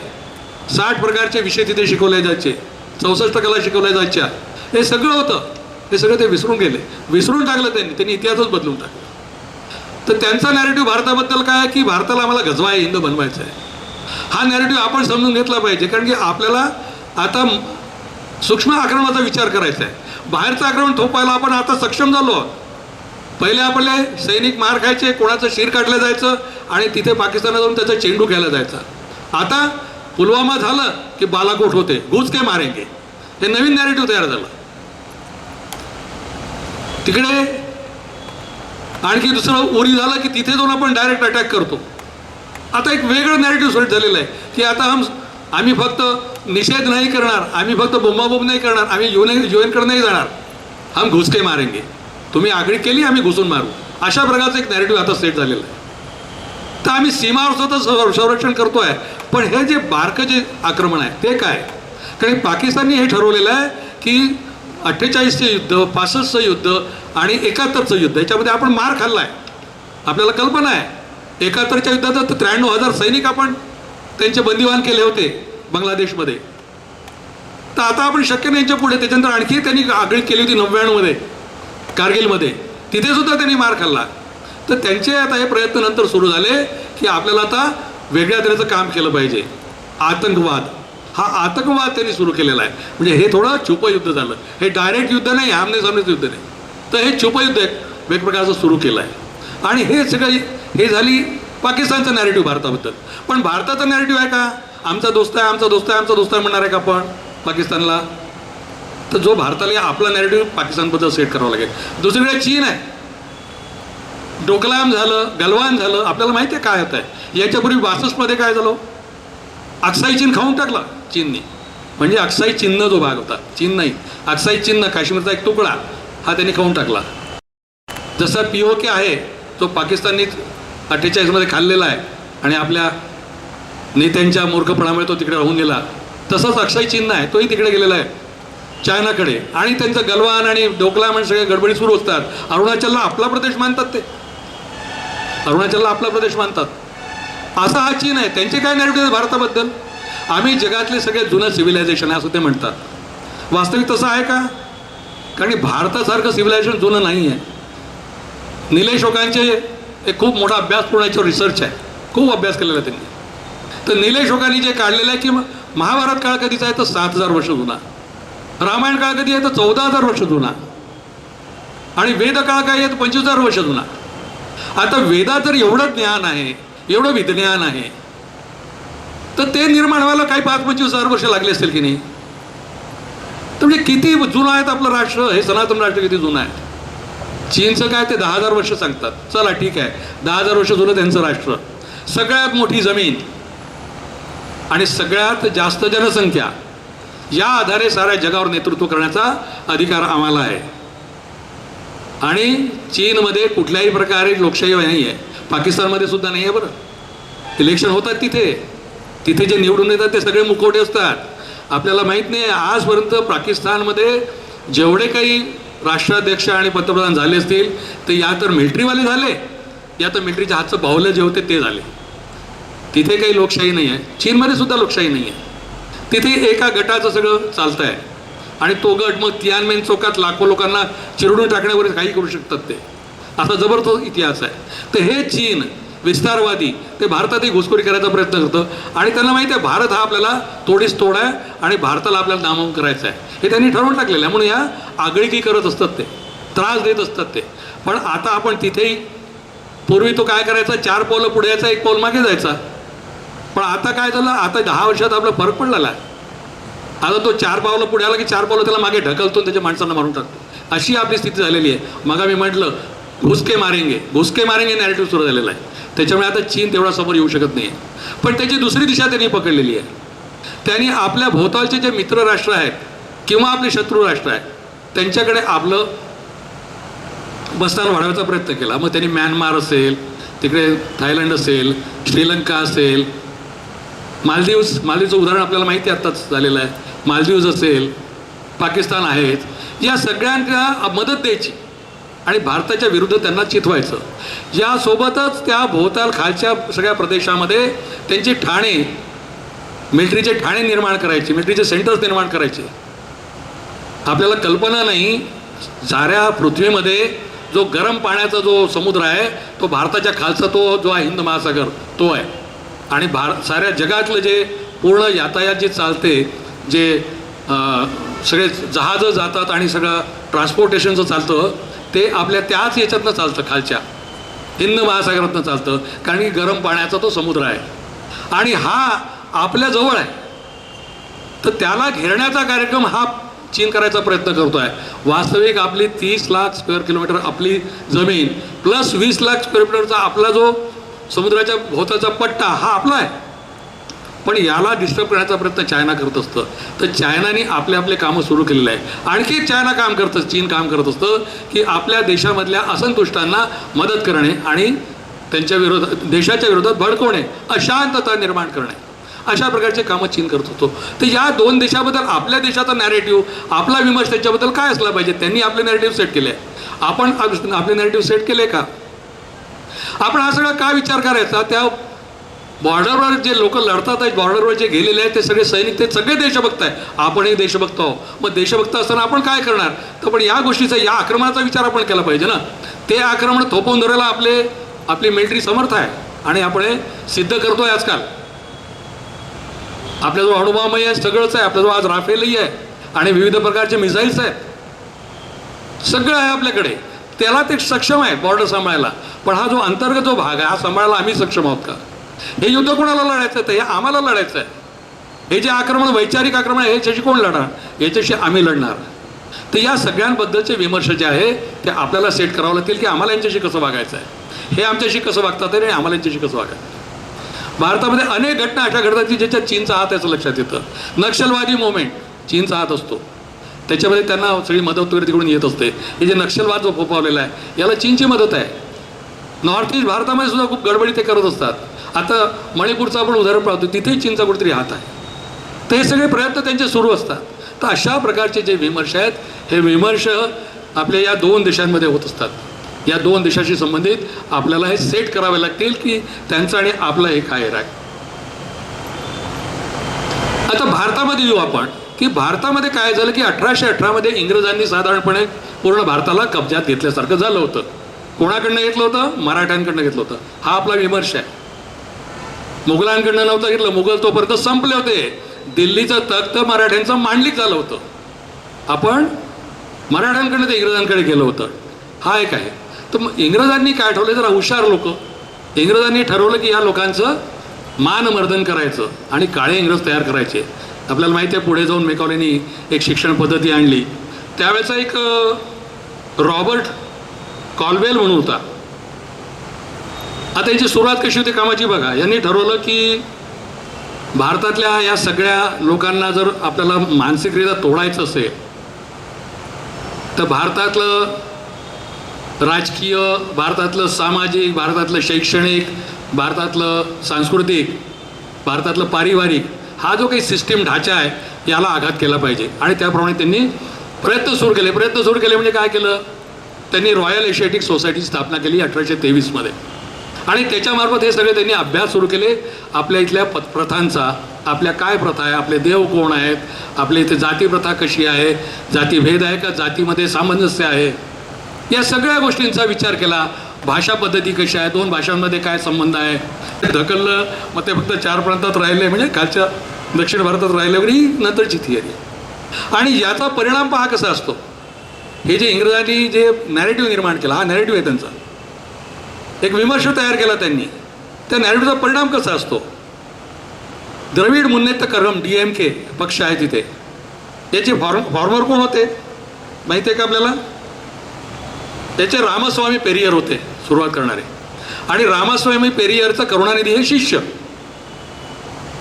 रामस्वामी पेरियरनी उत्तर भारत वेगळं, आम्ही द्रविड आहोत त्यामुळे ते द्रविडांचं सगळं कार्यक्रम सुरू केला. आणि त्याचा परिणाम असा झाला की 1969 नंतर भारतीय लेवलची कुठलीही पार्टी तामिळनाडूमध्ये सरकारमध्ये येऊ नाही शकली. केवळ तिथे DMK ADMK काय ते सगळ्या स्टेट पॉलिटिक्स चालत असतं. ते राष्ट्रीय पक्षाला तिथे स्थानच राहिलं नाही. विमर्शाचा कसा परिणाम कुठपर्यंत पोचतो पहा. दुसरा विमर्शाचा एक परिणाम सांगतो. एक मॅक नावाचा इंग्रज अधिकारी 1864ला पंजाबला गेला. पंजाबला त्यांनी पाहिलं शीख पंथ जो आहे याचा त्यांनी अभ्यास करायचा प्रयत्न केला. आता शीख पंथ म्हणजे काय हो, 10 गुरु झाले. गुरु नानकापासून दशमेश गुरु गोविंद सिंगापर्यंत 10 गुरु झाले. या 10 गुरुपैकी 10व्या गुरुने काय केलं की आपल्याला हिंदू समाजाचं संरक्षण करायचं आहे, म्हणून लढवय्ये लोक आपल्याला पाहिजे, लढवय्ये लोक तयार करायचे, सैनिक तयार करायचे. आणि त्याच्यासाठी त्यांनी 5 लोकांकडनं दीक्षा दिली. आता हे 5 आपल्याला दीक्षा देतील असे पंजप्यारे निर्माण केले. आणि त्याच्यामार्फत मग समाजातनं एक व्यक्ती शीख होऊ लागला. शीख होऊ लागला म्हणजे काय, शिखा ठेवू लागला, म्हणजे केशधारी झाला, कृपाण ठेवू लागला, कट्यार ठेवू लागला, असे त्यांचे जे पगडी ठेवू लागला, हे त्यांचे जे आहे ते सुरू झाले. पण हे कसे झाले तुम्हाला वाटतं, कुठून आले लोक. तर पद्धती अशी होती की सगळ्या घरांमधला मोठा मुलगा हा केशधारी शीख व्हायचा आणि बाकी भावंड, आपल्याला माहिती आहे पूर्वी आपल्या परिवारामध्ये किती मुलं राहायचे, 4-4, 5-5, 6-6 मुलं राहायचे. याच्यातला मोठा शीख व्हायचा आणि बाकी सगळे साधे राहायचे, सामान्य. म्हणजे शीख काही वेगळे होते का, तर शीख केवळ सैनिक प्रकार होता की सकल जगत में खालसा पंथ गाजे, जगे धर्म हिंदू सकल बंड बाजे, या दृष्टीने त्यांनी काम केलं होतं. म्हणजे हिंदू धर्म रक्षणासाठी निर्माण झालेला तो पंथ. तर यांनी काय केलं त्याच्यासाठी, यांनी तिथे जाऊन आपला तो गुरुग्रंथ साहेब आहे त्याचं भाषांतर केलं, इंग्लिशमध्ये भाषांतर केलं आणि त्यांनी नेरेटिव्ह टाकणं सुरू केलं. वास्तविक गुरुग्रंथ साहेब म्हणजे काय हो, अमृतसर मंदिराला काय म्हणतात, अमृतसरच्या मंदिराचं नाव आहे हर मंदिर साहेब, हरी मंदिर आहे, काय वेगळं नाव आहे. आणि गुरुग्रंथ साहेब, गुरुग्रंथ जर आपण वाचला तर 2500पेक्षा अधिक वेळा रामाचं नाव त्याच्यात उल्लेख आलेला आहे, कृष्णाचा उल्लेख आहे. आपल्या संत नामदेवांचे अभंग 700-800 तिथे अभंग आहेत त्याच्यात. असा गुरुग्रंथ साहेब आहे. तो हिंदू समाजाचंच एक सार म्हणून त्यांनी समोर आणलं होतं, ते वेगळं नव्हतं. पण यांनी त्याच्यात मग ते घोळ करून त्यांनी हे एस्टॅब्लिश करायचा प्रयत्न केला का शीख पंथ वेगळा आहे आणि हिंदू पंथ वेगळा आहे, हिंदू धर्म वेगळा आहे, शीख धर्म वेगळा आहे. आणि ज्यावेळेला 1871ला जनगणना झाली त्यावेळेला इंग्रजांनी काय काडी केली पहा. त्यांनी सांगितलं की या तर तुम्ही आपल्या तुमचा धर्म काय ते लिहायचं, या तर शीख लिहा या तर हिंदू लिहा. आता झाली गडबड. शीख आणि हिंदू दोन्ही लिहिता येऊ शकत होतं पण नाही. आता कोणाला आपण विचारलं का रे तू मराठा आहे का, त्यांनी म्हटलं हो. आपण त्याला विचार तू हिंदू आहे का, हो मी हिंदू पण आहे, मराठा पण आहे पण हिंदू पण आहे, दोन्ही होऊ शकतं ना, असं होऊ शकतं ना. तू ब्राह्मण आहे का, हो. तू हिंदू आहे का, हो. ब्राह्मणी आहे हिंदू आहे, तर हिंदू ही वरची रेषा ना, त्याच्यात समावेशक सगळं आहे ना. पण तिथे काय ऑप्शन दिलं, केवळ शीख किंवा हिंदू. मग या तर शीख लिहा ना तर हिंदू लिहा. ही तिथपासून सुरुवात झाली. हा विमर्श स्थापित केला की शीख वेगळे आणि हिंदू वेगळे. आणि या विमर्शाची परिणती काय झाली तर खालिस्तान मुवमेंट झाली. पण 80पर्यंत तरी अशी स्थिती होती की अनेक घरांमधला मोठा मुलगा शीख होता आणि बाकी मुलं सामान्य होते. रोटीबेटी व्यवहार सगळं चालत होतं कारण तसंच जायचं. आपल्यापैकी सिनियर जे लोक आहेत त्यांना आठवत असेल की शशी कपूरचा एक सिनेमा होता, शशी कपूरच्या सिनेमामध्ये हे दाखवलं गेलेलं आहे की शशी कपूर मोना पंजाबी असतो, म्हणजे हिंदू दाखवला आहे, त्याला पगडी वगडी नाही आहे, आणि त्याचा मुलगा शीख दाखवलेला आहे. एका सिनेमासुद्धा येऊन गेला शशी कपूरचा तो सिनेमा आहे. तुम्हाला कोणाला मला नाव आठवत नाही आहे, पण तो सिनेमा मी पाहिलेला आहे. अंगद सिंग त्याचं नाव असतं त्या मुलाचं, शशी कपूरच्या मुलाचं, तेही आठवलं मला. ते असं होतं पूर्वी, पण हे कुठपर्यंत पोहोचलं तर खालिस्तान मुवमेंटपर्यंत पोहोचलं. वेगळेपण आलं, मग याला पाकिस्तानकडे सपोर्ट मिळाले, कुठून अमेरिकेतनं पैसे आले असेल, आणखी कुठून आले असतील. ही मुवमेंट इतकी वाढली की एक वेळ अशी आली की आपलं गुरुद्वारा, आपलं जे अमृतसर गुरुद्वारा आहे त्याला कब्जात घेतलं त्यांनी. मग तिथे ऑपरेशन ब्ल्यू स्टार झालं म्हणून त्या लोकांनी इंदिरा गांधीची हत्या केली. मग इंदिरा गांधीची हत्या झाली म्हणून काँग्रेसने शिखांचा संहार केला 84 साली. किती 3000 शिखांचा संहार झाला, पोत्यात टाकून पेटवलेलं आहे. असं काय नाही घटना घडल्या त्याच्यामुळे. आजही खालिस्तान मुवमेंट बळावते आहे. मधल्या काळात आपण ती पुष्कळ सेटल केली होती. ते विमर्श कसे चालत जातात याचं ते मोठं उदाहरण आहे. अशा तऱ्हेने हे विमर्श आपल्या भारतामध्ये इथपर्यंत येऊन गेले. आपल्याला विमर्शामध्ये कोणाशी लढायचं आहे पहा. एक मग सांगितलं मी पाकिस्तान, दुसरं म्हटलं चायना. पण 4 विचार प्रक्रिया चालत असतात. एक आहे इव्हॅन्जेलिकल चर्चेस, सेवेचं नाटक करून कन्व्हर्शन्स करतात आणि भारताच्या आत्म्याला तोडायचा प्रयत्न करत असतात. मग आम्ही जसं शब्द म्हटलं की सामाजिक, शैक्षणिक, सांस्कृतिक, पारिवारिक ह्याच्या ज्या व्यवस्था आहेत त्या मोडून टाकायच्या, त्यासाठी काही करायचं. ते इव्हॅन्जेलिकल चर्चेस काम करतात, ग्लोबल मार्केट फोर्सेस काम करतात आणि हे रॅडिकल इस्लामिझम काम करतं. हे सगळे विमर्श आपल्या अगेन्स्टमध्ये चाललेले असतात. आणखी एक म्हणतात त्याला कल्चरल कम्युनिझम. आता कल्चरल कम्युनिझम कुठून आलं? कम्युनिझम तर संपायला लागलं. तिकडे रशिया तुटला, चायनामध्ये काही विशेषता राहिलेलं नाही. पण हे लोक असे आहे की एक समाज एस्टॅब्लिश आहे, त्याला पाडून दुसरा समाज वरती आणायचा आहे, त्याला संपवायचं आहे. त्याच्यासाठी या समाजात तोडाफोडा, त्यांच्या फॉल्ट लाईन शोधा आणि त्या फॉल्ट लाईनवर आघात करा. अशा प्रकारचे काम करण्याचं, त्यांना उद्ध्वस्त करण्याचं काम हे लोक करत असतात. तर हे जे वामपंथी आहे हे फार मोठं काम आपल्या इथे करू लागले. 69ची मागे गोष्ट सांगितली, त्या वर्षी काय झालं होतं की काँग्रेसमध्ये फूट पडली. त्यावेळेला मोरारजी देसाई, निजलिंगप्पा वगैरे असे नेते काँग्रेसमधून वेगळे झाले. आणि हे झाल्यानंतर काय झालं की वामपंथीयांनी म्हणजे कम्युनिस्ट, भारतातल्या कम्युनिस्टांनी इंदिरा गांधीला सपोर्ट केला. आणि याच्या अगेन्स्टमध्ये काय मागितलं? याच्या अगेन्स्टमध्ये त्यांनी एकच मागितलं की आम्हाला जिथे जिथे इतिहास, शिक्षण आहे तिथे आम्हाला जागा द्या. ऐतिहासिक समाजातल्या ज्या गोष्टी आहेत तिथे आणि शिक्षण क्षेत्रात जागा द्या. आणि आपण आज पाहतो त्याचा परिणाम साऱ्या शिक्षण क्षेत्रामध्ये आणि मीडियामध्ये अनेक ठिकाणी हे वामपंथी घुसलेले आहे, देशाला विरुद्ध दिशेने नेण्याचं काम करतात. आपल्या इथे याच्यावर आपल्या चांगल्या गोष्टीवर आघात करायचं काम करतात. मग काय करतात ते त्याच्यामध्ये करताना ते त्यांचे जोरदार विमर्श चालवतात. ते समाजात फूट पडायची आहे ना, तर आपल्या फॉल्ट लाईन शोधायच्या. मी तुम्हाला विचारलं की कृष्णाला किती बायका होत्या, तर आपलं काय उत्तर राहणार आहे? 16,100. माहिती आहे का कोणाला? 16,108 पत्नी होत्या कृष्णाला.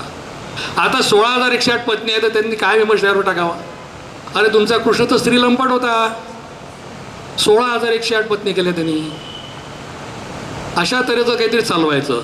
मग त्याच्याबद्दल आपल्याला उत्तर माहीत नसेल की 16,100 या नरकासुराच्या त्या कारागृहात असलेल्या महिलांना सोडून त्यांना पत्नीपद दिलं आणि त्यांचा उद्धार केला कृष्णाने, हे आपल्याला माहीत नसेल तर आपण तर त्याला बळी पडू ना. असे नॅरेटिव्ह ते सेट करतात.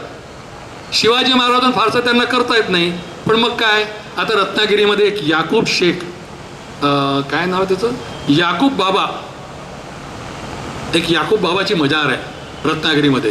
तिथे पुढे काय लिहिलं आहे माहिती आहे? शिवाजी महाराजांचे गुरु, हे कुठून आले माहीत नाही. शिवाजी महाराजा सैन्यामध्ये इतके होते, सेक्युलर दाखवायचं ना त्यांना, इतके सैनिक मुसलमान होते. करता ती टक्केवारी आज असं म्हणतात की 50-60% पोचवून टाकली या लोकांनी. विविध प्रकारचे काहीतरी नॅरेटिव्स काढायचे, हे सगळं यांच्याकडे चालतं. ज्योतिबा फुलेंच्या जीवनामध्ये एक फातिमा शेख घुसवली आहे. ज्योतिबा फुलेंनी सावित्रीबाई फुलेंना एक पत्र लिहिलं, त्याच्यात कुठेतरी एक उल्लेख आहे की कोणी फातिमानी अशा ठिकाणी मदत केली, फक्त ती तात्पुरती अशी जाता येता काहीतरी मदत झाली तर तेवढी. त्या फातिमाला शोधून तिला इतकं ग्लोरिफाय करून मोठं केलेलं आहे की आज ज्योतिराव फुले सावित्रीबाई फुलेंच्या जीवनामध्ये एक फातिमा शेख घुसून बसलेली आहे. हे नॅरेटिव्ह आहे त्यांचं सेट केलेलं. अशा तऱ्हेच्या आपल्या ज्या गोष्टी असतात त्याच्या फॉल्टलाईन शोधायच्या किंवा असेच पॉईंट शोधायच्या आणि तिथे घुसखोरी करायची, हे काम त्यांचं चालतं. एक पॅरलल आदर्श निर्माण करायचा प्रयत्न करू. कोरेगाव काय? कोरेगाव, कोरेगावमध्ये इंग्रजांची आणि पेशव्यांची लढाई झाली. पेशवे म्हणजे कोण? मराठ्यांची. इंग्रजांची आणि मराठ्यांची लढाई झाली. मराठ्यांमध्ये कोण होते? सारेच 18 पगड होते सगळे. आणि इंग्रजांकडनं कोण होते? कुठले तरी भारतीयच होते. पण त्याला दलित विरुद्ध ब्राह्मण, दलित विरुद्ध पेशवे असं नॅरेटिव्ह सेट करून पुढे करायचा प्रयत्न केलेला आहे. आणि याच्यामध्ये कोण कोण सहभागी होतो? याच्यात ते आतंकवादी कुठेतरी सहभागी झाले असतात. इथे चायना कनेक्शनही लक्षात येतं. इथून ते जॉर्ज सोरोस अमेरिकेतनं बसलेला एक मोठा उद्योगपती आहे आणि तो अशा जगातमध्ये काड्या करत असतो, तो असतो. CIA असतं. कोण कोण त्याच्या मागे असतात. असे सगळे नॅरेटिव्ह सेट करण्याचा प्रयत्न सगळीकडे असतो. यांनी काय केलेलं आहे? यांनी 3 ठिकाणी हॅमर करायचा प्रयत्न केला आहे, 3 ठिकाणी ठोकायचा प्रयत्न केला आहे. एक आहे इंटलेक्च्युअल्स. त्यांनी इंटलेक्च्युअल्समध्ये हे काम करायचा प्रयत्न केलेला आहे. त्याच्यासाठी एक काम केलेलं आहे मात्र त्यांनी. हुशार आहेत वामपंथी जे आहेत ना, खूप हुशार आहेत आणि अभ्यासू आहेत. खूप मोठा अभ्यास करतात. 20-30 वर्षाचा अभ्यास त्यांनी केला आहे. कशावर? त्या भारतीय सगळ्या पुराणांवर, इतिहासावर आणि सगळ्या ठिकाणी कुठे कुठे काय काय घुसवायचं ते त्यांनी केलेलं आहे. तर त्या ते इंटलेक्च्युअल्समध्ये तो विषय कसा चालवायचा याचा ते प्रयत्न करत असतात की आपले नॅरेटिव्ह नवीन नवीन सेट कसे करायचे, वेगवेगळे लिखाणं करायचे, पब्लिकेशन करायचे आणि वेगवेगळे नॅरेटिव्ह सेट करायचे. असं सगळे चालत असतं. अकॅडमीमध्ये घुसून टाकलेला आहे इतिहास. आपल्याला कल्पना आहे मुघलांचा इतिहास आपल्याला 10 पानं शिकवला जातो आणि बाकी जो हिंदू राजांचा इतिहास कुठेच नाही. आपल्याला विक्रमादित्य माहिती आहे का? नाही माहिती. आपल्याला चंद्रगुप्त मौर्य माहिती आहे का? नाही माहिती. आपल्याला अशोक द ग्रेट माहिती आहे का? नाही माहिती. आपल्याला कोण माहिती आहे? अकबर, बाबर आणि ते सगळे औरंगजेब हेच माहिती आहे जास्ती. तर सारा इतिहास काय त्यांचाच होता का? आपल्याला जाहीर का नाही माहिती? आपल्याला सिकंदराला हरवणारा पोरस राजा का नाही माहिती? आपल्याला विजयनगरचं साम्राज्य का नाही माहिती? आपल्याला देवगिरीचं साम्राज्य माहिती आहे का? आपण इथून बसलो, इथून आपल्या सगळ्यात जवळ देवगिरीचं राज्य होतं. कोणाला माहिती आहे? किती माहिती आहे देवगिरीचं राज्याचं बद्दल? चोल राज्य माहिती आहे का? पांड्य राज्य माहिती आहे का? चालुक्य माहिती आहे का? अहोम राज्य माहिती आहे का आपल्याला? लाचित बडफुकन माहिती आहे का? ललितादित्य माहिती आहे का काश्मीरचा? नाही माहिती आपल्याला. आपल्याला फक्त तेच आठवते, अकबर, बाबर, हुमायून, ते हे ते जिल्हे इलाहीन काय काय काय काय. असा इतिहास आहे का? आपला हजारो वर्षाचा इतिहास आहे आणि फक्त आपण त्या एवढाच 100-150 वर्षाच्या इतिहासावर आपण इतिहास शिकतो. तर अकॅडमीमध्ये सुद्धा जे घुसलेलं आहे त्यांनी घुसून टाकलेलं. मी सांगितलं मगा की त्यांचं हे टायअप झालं होतं काँग्रेसशी की अशा क्षेत्रामध्ये आम्ही राहू, शैक्षणिक क्षेत्रात राहू. आणि त्यांचे जे कोणी लोक त्याच्यात बसलेले आहेत त्या सगळ्या बोर्डांमध्ये वगैरे आणि अशासारखे पुस्तकं लिहिल्या जातात तिथे. असं एक मध्ये वाचण्यात आलं होतं की त्यांनी असं सुचवलं होतं की अफजल खानाला शिवाजींनी वाघनं खूप नाही मारलं म्हणे, तर गुदगुल्या केल्या. शिवाजींनी अफजल खानाला गुदगुल्या केल्या. तो एवढा मोठा देव होता, हालायला लागला आणि त्याच्यात त्याला हार्ट अटॅक आला, तो गेला. अरे पोट फाडून मारला, हे सांगायला काय होतं? इतिहास आहे, प्रत्यक्ष घटना आहे. त्याच्यातही ते त्यांना ते जमत नाही, असं सगळा प्रॉब्लेम आहे. तर अशा ठिकाणी जाणं, प्रचार विभागात, अकॅडमीमध्ये तर आहेच तो विषय त्यांचा असतो. त्याच्यानंतर प्रचार करतात मीडियामध्ये वेगळ्या प्रकारचा आपल्या भारतीयत्वाच्या विरोधामध्ये, आपल्या राष्ट्रीयतेच्या विरोधामध्ये, आपल्या देशाच्या विरोधामध्ये विविध प्रकारचे प्रचार चालतात, सोशल मीडियामध्ये चालतात. दिवाळीला फटाके फुटले, किती पोल्युशन झालं, आरडाओरडा करायचा. अहो त्या दिवाळीपेक्षा 50 पट अधिक फटाके 31 डिसेंबरला साऱ्या जगतात फुटतात. त्याच्याबद्दल कोणी बोलणार नाही. होळी आली, पाणी वाया घालू नका. त्या बकरी ईदला रस्ते असे रक्ताने लाल झालेले असतात, नाले सगळे रक्ताने लाल झालेले असतात. त्याच्यावर कोणी बोलणार नाही. शिवलिंगावर दूध चढवलं. कशाला? 4 लोक तिथे त्यांना मिळालं असतं. मग ते थडगं आहे, तो मेलेला माणूस आहे, ते थडगं आहे, त्या थडग्यावर चादर कशाला चढवत आहेत? त्या थडग्याला काय थंडी वाजते का? आणि रोज सगळ्यांनी चादर चालून त्याला काय होणार? तर मेलेला थडका आहे तो. त्याला त्याच्यावर कोणी बोलणार नाही ना. बोलतील कशावर? हिंदूंच्या सणावर. कारण आघात कशावर करायचा आहे? राष्ट्रीयतेवर आघात करायचा ना. हा राष्ट्रीय विचार आहे, ही राष्ट्रीयता आपली, हे समाज मन आहे. या समाज मनाला तोडायचं आहे, त्याच्यासाठी हा सगळा प्रयत्न असतो. कलाक्षेत्र, कलाक्षेत्रात आपण अनेक वर्षापासून पाहतोय. सिनेमामध्ये व्हिलन असतो ना, त्याच्या कपाळाला टीका असतो, बरोबर आहे ना. आणि चांगला कोण असतो? चांगल्याच्या कपाळाला टीका नसतो, व्हिलनच्या कपाळाला टीका असतो. कारण की टीका लावणारा व्हिलन. एखादा भगवे वस्त्रधारी व्हिलन दाखवतील, एखादा शेंडीवाला व्हिलन दाखवतील, एखादा मिलिटरीवाला कॉमेडियन दाखवतील.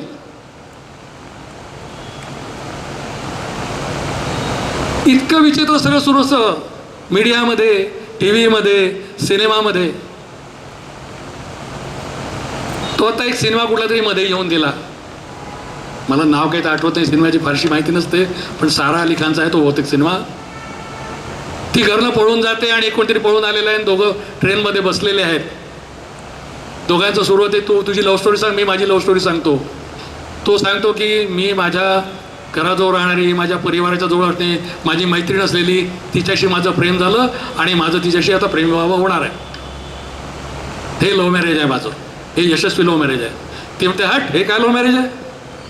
मी ठाकूरची मुलगी आहे आणि मी घरनं पळून निघाली आहे, एक मिया आहे त्याच्याशी लग्न करायला मी चाललेली आहे. ते खरं प्रेमविवाह आहे, तो खरा प्रेमविवाह आहे. मग 13, 14, 15, 16 वर्षाच्या मुलींना काय वाटेल? अरे प्रेमविवाह हा काय असतो? घराजवळच्या मुलाशी लग्न केलं, आपल्याच जातीच्या मुलाशी लग्न केलं, आपल्याच संबंधातल्या मुलाशी लग्न केल्याला काय मतलब आहे? वेगळ्या ठिकाणी घरच्यांचा विरोध पत्करून, चला घरच्यांचा विरोध करू, आपण आई वडिलांना शिव्या देऊन बाहेर पडू, पळून जाऊ आणि मग त्याची लग्न करू. हे असे नॅरेटिव्ह सेट केले जातात विविध प्रकारचे सिनेमाच्या माध्यमातून. असे आपण अनेक शोधून काढू शकतो. तुम्ही आता विचार करायला लागा, तुम्हाला विचार करायला मी मुभा दिलेली आहे. मी तुम्हाला दृष्टिकोन द्यायचा प्रयत्न करतोय. माझ्याजवळ इतका वेळ आज नाही आहे माझ्याजवळ, आणि माझ्याजवळ इतकं अजून मी तयारी तेवढी केलेली नाही आहे. थोडक्यात मी सांगायचा प्रयत्न करतो आहे. तुम्ही विचार करा की कुठे कुठे असं घडत असतं. टी व्ही सिरियलमध्ये काय असतं? एक महिला तिचं परपुरुषाशी, लग्न झालेली महिला परपुरुषाशी संबंध, एक पुरुष तिचा पत्नीला सोडून परस्त्रीशी संबंध, एक कोणीतरी घरात व्हिलन मंथरा असते, कोणतरी घर तोडायला निघालेली. अरे सगळ्या परिवारात असतं का असं? तर लोकांना तुम्हाला तयार करायचं आहे का असं की घरं तोडायला निघाले? कारण की आपला परिवार तोडायचा ना, म्हणून सगळे विमर्श चालतात. ती एकता कपूर मूर्ख आहे, त्यासाठी तिला जोड्याने हाणला पाहिजे अशी आहे ती. अशा विचित्र सिरियल करते ती. ह्या सगळ्या सिरियल आपण पाहतो चवीने, आपल्या परिवारातले सगळे पाहतात, मुलंही पाहतात, मोठेही पाहतात. एकमेकाबद्दल मन कलुषित होऊ शकतं आणि परिवार तुटू शकतात. असे कितीतरी विमर्श तयार होत जातात आणि जे आपल्या विरोधी विमर्श आहेत. एक ॲक्टिव्हिजम असतं, देशाला चालू द्यायचं नाही, आनंदाने सगळं चालू द्यायचं नाही. आणि ॲक्टिव्हिजम करायचं आणि देशाच्या जी काही देशाला समृद्ध करायचं आहे, देशाची जी प्रगती आहे त्याच्यामध्ये खोडे घालायचे. आपल्याला माहीत असेल नर्मदा सरोवर धरण, नर्मदा बचाव आंदोलन, कोणतरी एक मेधा पाटकर आली आणि वर्षानुवर्ष ते नर्मदा सरोवर होऊ नाही दिलं. अरे गुजरातमध्ये पाणी नाही, लोकांना पाणी पाहिजे, शेतीला पाणी पाहिजे, आणि तुम्ही सरोवर होऊ देत नाही आहे. किती वर्ष लागले. नंतर लक्षात आलं तिला बाहेरनं फंडिंग होतं, फोर्ड फाउंडेशन फंडिंग करतं, जॉर्ज सोरोस फंडिंग करतं, हे लक्षात आलं.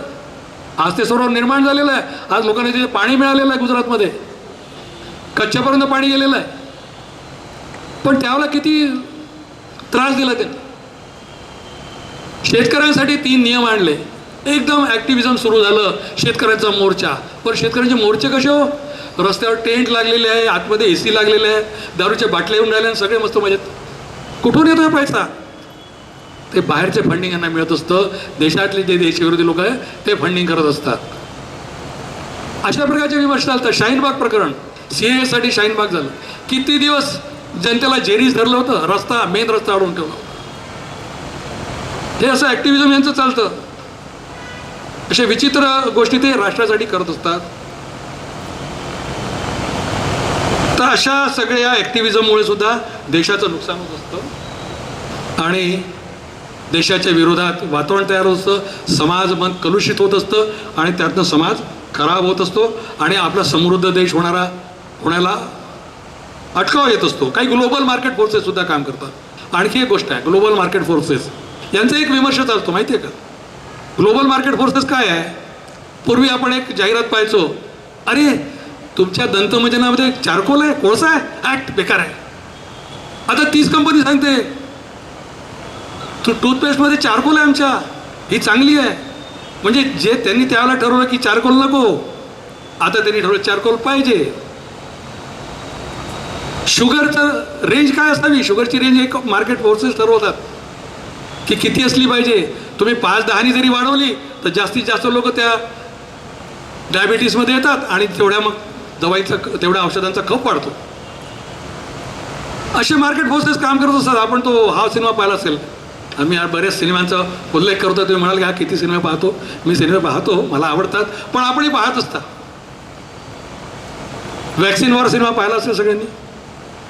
वॅक्सिन वॉरमध्ये दाखवलं आहे की भारतीय कंपनी वॅक्सिन तयार करते आहे, याच्याबद्दल जगामध्ये किती त्रास सुरू होता. भारताच्या कंपनीने वॅक्सिन तयार करू नये यासाठी प्रयत्न होता आणि भारताने काय केलं? वॅक्सिन तयार केलं, 140 कोटी जनतेला दिलं, सोबत 70 देशांना दिलं. मी मग म्हटलं ना, भारताचा जो विमर्श आहे तो हा आहे, भारताचा मानस तो हा आहे की जगाची आम्ही चिंता करत असतो. आम्ही एकट्यासाठी नाही, स्वार्थी नाही आहे. आम्ही फक्त आमच्या देशासाठी नाही तर 70 देशांना सुद्धा आम्ही ते पुरवलं. पीपी किट पुरवले आम्ही जगाला. आम्ही तर पीपी किटचे निर्मातेही नव्हतो आणि इतकं ओव्हर प्रोडक्शन केलं आणि बाहेरच्या देशांना पाठवलं. हा आमचा विमर्श आहे. तर मार्केट फोर्सेस काय काम करतात? सडनली काही वर्ष ती भारतामध्ये त्या काय म्हणतात त्याला सौंदर्यवती निर्माण व्हायला लागल्या. कोणी मिस युनिवर्स झालं, कोणी मिस वर्ल्ड झालं, काय झालं माहीत नाही. हे ग्लोबल मार्केट फोर्सेस आहे. काय काम करतात? त्यांना कॉस्मेटिक्सचा बाजार दिसत होता भारतामध्ये. एवढ्या सगळ्या सौंदर्यवती आल्या, एवढे सगळे ते कॉम्पिटिशन सुरू झाल्या, कॉस्मेटिक्सचा बाजार केवढा वाढला, केवढा खप वाढला कॉस्मेटिक्सचा. हे ग्लोबल मार्केट फोर्सेस आहेत. आपल्या तऱ्हेने काम करतात, वेगळ्या तऱ्हेने काम करतात. कोणते औषधी ते चालायला पाहिजे, कोणते रिझल्ट पाहिजे ते रिझल्ट ओरिएंटेड काम करतात, रिसर्च करतात, पण त्यांना काय पाहिजे ते रिझल्ट आणण्याचा प्रयत्न करतात. असे ग्लोबल मार्केट फोर्सेस असतात. मध्ये तुम्ही पाहिलं असेल की अडाणीचे शेअर्स पडले. का पडले? ते एक चुकीची न्यूज तिथे अमेरिकेत प्रसिद्ध केली आणि अडाणीचे शेअर्स पडले. हे ग्लोबल मार्केट फोर्सेस. तर हे सगळे शत्रू आहेत आपले, वैचारिक शत्रू आहेत. कोण आहे आपले वैचारिक शत्रू? इव्हॅन्जेलिकल चर्चेस, रॅडिकल इस्लामिस्ट, कल्चरल मार्क्सिझम आणि ग्लोबल मार्केट फोर्सेस. हे 4 वैचारिक शत्रू आहे. यांच्याशी आपल्याला लढायचं. आपल्याला जे बॉर्डरवर बसले ते सैनिक लढतात आहे बाकी शत्रूंशी, आपल्याला यांच्याशी लढायचं आहे. आणि विविध प्रकारचे जे त्यांनी विमर्श आजपर्यंत जे स्थापित केले होते ते काय होते आणि ते त्यावर थोडंसं बोलून मग विषयाला विराम देणे थोडा वेळ आणखी घेईन. तर काय विमर्श चालले होते चुकीचे आणि त्याला कसं आपल्याला टार्गेट करायचं आहे, त्याला आपल्याला कसं उत्तर द्यायचं आहे. आजादी चरखे से मिली, बिना खड़ग बिना ढाल मिली. आजादी चरखे से मिली, बिना खड़ग बिना ढाल मिली. मग वासुदेव बळवंत फडकेपासून, भगतसिंगापासून, मदनलाल धिंगरापासून तर हे सगळे जे क्रांतीवीर होते त्यांनी काय केलं? गोळ्या खेळल्या का? कंचे खेळले का? पतंगा उडवल्या? आझाद हिंद सेना नेताजी सुभाषचंद्र बोसांची 40,000 सैनिकांचं बलिदान झालं. रक्त नाही का सांडलं? भारतातल्या साऱ्या जनतेने, महिलांनी आपलं सोनं नाणं दिलं होतं. त्यांनी म्हटलं होतं तू मुझे खून दो मैं तुम्हें आझादी दूंगा. लोकांनी रक्तही दिलं आणि लोकांनी सोनं नाणं सुद्धा नेताजी सुभाषचंद्र बोसांना दिलं. त्यांच्या धाकापायीचा इंग्रज पळाले. त्यांच्या धाकामुळे नेव्हलमध्ये उठाव झाला, आर्मीमध्ये उठाव झाला आणि सगळे आझाद हिंद सेनेकडे वळायला लागले. तेव्हा इंग्रजांना लक्षात आलं की आता आपल्याला जिवंतही सोडणार नाही. तेव्हा ते पळाले. केवळ आंदोलनामुळे. आंदोलनामुळे काहीच झालं नाही असं नाही म्हणते, पण बिना खडग बिना ढाली चुकीचा नॅरेटिव्ह आहे ना. असा नॅरेटिव्ह आपण कसा खपवून घ्यायचा? मग भगतसिंगाच्या फाशीला काय म्हणायचं आपण? हा सगळा विचार आपण केला पाहिजे. आर्य बहार से आहे, मगच मी उल्लेख केला होता, आर्य बहार से आहे. आता सायंटिफिकली हे प्रूव्ह झालेलं आहे की भारतातल्या उत्तरापासून काश्मीरपासून कन्याकुमारीवर जे लोक राहतात त्यांचा सगळ्याचा DNA हा समान आहे. हे सिद्ध झालेलं आहे, कोणी बाहेरून आलेलं नाही आहे. हा रंगामधला फरक तर काही पडू शकतो, जिथे ऊन जास्ती जिथे गरमी जास्ती तिथे रंगात फरक पडतो. आता ते सॅम पित्रोडा काही ते बकून दिले मध्ये, हे दक्षिणेतले लोक आफ्रिकन आहेत, ते पूर्वेतले लोक चायनीज आहेत, उत्तरेतले लोक आर्यन आहेत, असं काहीतरी ते बघून गेले. मूर्खासारखे याचेच नॅरेटिव्ह सेट करणारे लोक आहेत. तर याला आपण ॲड्रेस केलं पाहिजे असं नाही आहे. आर्य बाहेरून आले असते तर सगळे इथलेच आहेत. हजारो वर्षाची आपली परंपरा आहे. याचे आपल्याला पुरावे मिळतात आहे, उत्खननात पुरावे मिळतात आहे आणि सगळेच DNA पासून सगळे पुरावे आपल्याजवळ आहेत. मग याच्यात ते एक नॅरेटिव्ह होतं की आदिवासी मूल्यवासी बाकीचे नंतरचे वासी, असं नाही. सगळे एकाच वेळा राहिले, कोणी नागरी राहिले, कोणी वनवात राहिले. ते आपल्याला मानलं पाहिजे. द्रविड थिअरीबद्दल मग आम्ही सांगितलं की द्रविड थिअरी काय होती, ती त्यांनी सेट केलेली होती. शीख हिंदू असे अलग आहेत, त्याच्याबद्दल मी सांगितलं. आम्ही विज्ञानात आणि आम्ही व्यापारात मागे होतो. विज्ञानात आणि व्यापारात मागे होतो. शिवाजी महाराजांची तलवार प्रसिद्ध आहे. शिवाजी महाराजांचे कारखाने होते तलवारीचे. शिवाजी महाराजांनी तोफांचे कारखाने काढले होते. त्याच्या आधीच आणखी एक उदाहरण सांगतो. 1200-1300 वर्ष जुना एक पिलर आहे ना भारतामध्ये. हा पिलर आहे दिल्लीमध्ये. आता ज्याला आपण कुतुब मिनार म्हणतो तो आहे विजयस्तंभ. त्याच्या बाजूला एक आयरन पिलर आहे आणि तो आयरन पिलर त्याच्यावर संस्कृतमध्ये लिहिलेलं पण आहे. हा आयरन पिलर 1200 वर्षापासून तिथे उभा आहे आणि याला आजपर्यंत कुठलाही रस्ट लागलेला नाही. 1200 वर्ष रस्ट न झालेला असा तो आयरन पिलर आहे. म्हणजे काय टेक्नॉलॉजी असेल, काय मेटलर्जी असेल त्यावेळची, की तो आजही बरं त्याला शोध घेऊन राहिले लोक की याच्यात काय मिसळवलं असेल की ज्या मिश्रणामुळे याला आजही जंग चढत नाही आहे, गंजत नाही आहे. जंग म्हणजे गंजत नाही आहे. असं काय असेल? मग आपल्याकडे विज्ञान नव्हतं? वास्को द गामा याच्या डायरीमध्ये लिहिलेलं आहे की मी भारतात याला निघालो, केप ऑफ गुड होपपर्यंत तो खाली आला, आफ्रिकेतनं सरकत खाली. आता त्याला असं लक्षात आलं, त्याला जी माहिती मिळाली ती इथून खुला समुद्र आहे आणि खुल्या समुद्रावरून आपल्याला भारताकडे जायचं आहे, आपल्याला मार्गदर्शन कोण करेल? तेव्हा त्याला केप ऑफ गुड होपला. हे केप ऑफ गुड होप हे नंतर नाव आहे, केप नाव आहे त्याचं, गुड होप नंतर आलं त्यात. तर त्याला असं लक्षात आलं की ते एक मोठा आपल्या जहाजाच्या 7-8 पट मोठं एक जहाज उभं आहे. तो तिथे भेटायला गेला की कोण आहे वा? तिथे जाऊन त्याला कळलं की हा जो जहाजाचा मालक आहे हा भारतातला व्यापारी आहे. त्याचे 3 जहाज होते व्यापाराचे, 3 जहाज तिथे उभे होते. तो व्यापारासाठी तिथे आफ्रिकेत आला होता. मग त्यांनी वास्को द गामानी म्हटलं की मला भारतात जायचं आहे, मला मार्गदर्शन कराल का?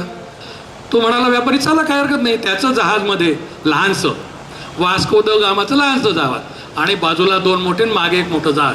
कोणाचं? भारतीय व्यापाऱ्याचं. पण त्याला डायरेक्ट गुजरातला जायचं नव्हतं. गुजरातचा व्यापारी होता, त्याला जायचं होतं कालिकतला म्हणजे केरळला. तो म्हणाला मी तुला कालिकतपर्यंत नेऊन सोडतो आणि तो कालिकतपर्यंत घेऊन गेला. वास्को द गामाचं भारतात पहिलं पाऊल पडलं कालिकतला. तर वास्को द गामाने भारत शोधला का? नाही. तो एक गुजराती व्यापारी होतं, त्याचं नाव कान्हा. हे वास्को द गामाच्या डायरीत लिहिलं. मी काय आपल्या मनाचं नाही सांगत आहे. पोर्तुगालमध्ये त्याची डायरी आहे, ते सगळे उल्लेख आहेत. त्या कान्हानी याला तिथपर्यंत आणलं. म्हणजे एक तर त्याच्या गलबतापेक्षा 7-8 पट मोठे गलबत त्याच्याजवळ कोणाजवळ होते? कान्हाजवळ होते, भारतीय व्यापाराजवळ. म्हणजे टेक्नॉलॉजी आपल्याला त्यावेळेला होती, तेवढी टेक्नॉलॉजी होती. आणि आपल्याला काय शिकवलं जातं? वास्को द गामाने भारत शोधला. गलबत केवढी मोठी होती, टेक्नॉलॉजी कुठे नव्हती. तर अशी टेक्नॉलॉजी सगळीकडे होती. तर आपण त्याच्यात काही मागे होतो, कठीण होतोच नाही आहे. तर ज्ञानामध्ये आपण काही कमी नव्हतो. इंग्रजांनी ज्या वेळेला इथे पहिल्यांदा सर्वे केले त्यावेळेस सर्वेचे रिझल्ट्स धरमपालजी जे आहेत त्यांनी शैक्षणिक त्यांचे एक ग्रंथ आहेत, काही लोकांनी वाचले असतील, पाहिले असतील. त्याच्यामध्ये त्यांनी मद्रास रेसिडेन्सी, बॉम्बे रेसिडेन्सी वगैरे काय जे आहेत त्याप्रमाणे त्यांनी त्याचे जे सर्वेज काढलेले आहेत त्याच्याप्रमाणे लिटरसी रेट, इंग्रज आले त्यावेळेला लिटरसी रेट 90-95% होता. मग इंग्रजांनी आपल्या शाळा बंद करवल्या, 7,32,000 गुरुकुलं बंद करवले आणि शिक्षण संपवलं आणि मग आपलं शिक्षण लागू केलं. आणि त्याच्यानंतर मग पुन्हा सगळ्यांना पुन्हा शिक्षणाला उतरावं लागलं इंग्रजाच्या पद्धतीने. पण आधी शिक्षण नव्हतंच नाही. व्यापारामध्ये आपण 37% आपल्या GDPचा शेअर होता साऱ्या जगामध्ये. याचे सगळे आपल्याला पुरावे आता मिळतात आहे. तर अशा प्रकारच्या सगळ्या गोष्टीमध्ये आपण पुढे होतो, मागे नव्हतो, हे आपल्याला लक्षात आलं पाहिजे. मग आता आपल्याला आपले इतिहास आहे, जो नीट चांगला इतिहास आहे तो समजून घेतला पाहिजे. जो जिता वही सिकंदर न म्हणता जो जिता वही पोरस म्हणायला पाहिजे. एक सिनेमा आहे तो, जो जिता वही सिकंदर. अरे पोरसने त्याला हरवलं म्हणून सिकंदर परत गेला ना. अगं तो जग जिंकायला निघालेला तो आतमध्ये न घुसता परत कशाला जाईल? पोरसने त्याला इतकं जोरदार हरवलं पण त्याला जीवनदान दिलं. आपल्याकडेही एक सद्गुण होता की जो शरण येतो त्याला जीवनदान दिलं जातं. मोहम्मद घोरीला पृथ्वीराज चव्हाणांनी 16 वेळा जीवनदान दिलेलं आहे. पोरसानी सिकंदराला 1 वेळा जीवन दिलेलं, तो परत गेला. परत जाता जाता वाटेतल्या रस्त्यात जे बाकी इतर राजे होते त्यांनी त्याला युद्धात मारलं आणि तो जिवंत परत गेला नाही. तो जो जिता वही सिकंदर होऊ शकत नाही, जो जिता वही पोरस होऊ शकतो किंवा चंद्रगुप्त होऊ शकतो. तर अशा तऱ्हेचं आपण ते नॅरेटिव्स पुढे सेट केले पाहिजे असं मला वाटतं. असे सगळे सेट आहेत, नॅरेटिव्स करावेत. या सगळ्यासाठी आपण, मला वाटतं खूप वेळ झालेला आहे, या सगळ्यासाठी आपण काम करणं गरजेचं आहे. हे वैचारिक लढाई आहे. हे सूक्ष्म आक्रमण आपल्या समाजात झालेलं आहे. आता नॅरेटिव्ह कसे झाले पाहिजे की घुसके मारेंगे हे नॅरेटिव्ह झालं पाहिजे. भारत माता की जय, भारत माता सगळ्यांनी म्हटलं पाहिजे. सिनेमा थिएटरमध्ये जनगणमन होते, काही लोक उठून उभे राहत नाही, लोकांनी त्यांना पिटलं पाहिजे कसे उभे राहत नाही. तिथे जनगणमनाच्या वेळेला उभं राहायलाच पाहिजे. आपला योग दिन हे आपला एक चांगला नॅरेटिव्ह आहे. असे अनेक नॅरेटिव्ह आपल्याला त्या आपल्या भारताच्या दृष्टीने, भारत देशाच्या भल्याच्या दृष्टीने, भारत देशाच्या प्रगतीच्या दृष्टीने, भारत देशाच्या उद्धाराच्या दृष्टीने, भारत देशाच्या एकतेच्या दृष्टीने, भारत देशाच्या अखंडत्वाच्या दृष्टीने हे सगळे नॅरेटिव्ह आपल्याला सेट करावे लागतील. आणि जे वाईट नॅरेटिव्ह आहे याला खोडून काढावं लागतील. याच्यासाठी आपल्याला सजग व्हावं लागेल. आपण शिक्षक आहोत तर आपल्याजवळ खूप ज्ञान असतं, आपल्याजवळ ते आपण तज्ज्ञ असतो, आपण स्किल्ड असतो, तर आपण हे काम केलं पाहिजे. मला असं वाटतं आपल्या शाळेचे जे शिक्षक आहेत या तऱ्हेने निश्चितच सक्षम आहेत, हे सगळं करतील आणि अशा प्रकारचे चांगले नॅरेटिव्ह समाजात सेट करण्यासाठी, चांगले विमर्श समाजात सेट करण्यासाठी आपला अथक प्रयत्न करतील ही अपेक्षा ठेवतो आणि माझ्या वाणीला मी टप्प्यावर येऊन पोहोचलो आहोत. तरी मी आपल्या संस्थेचे कार्यवाह माननीय श्री धाकरस महोदय यांना आमंत्रित करते.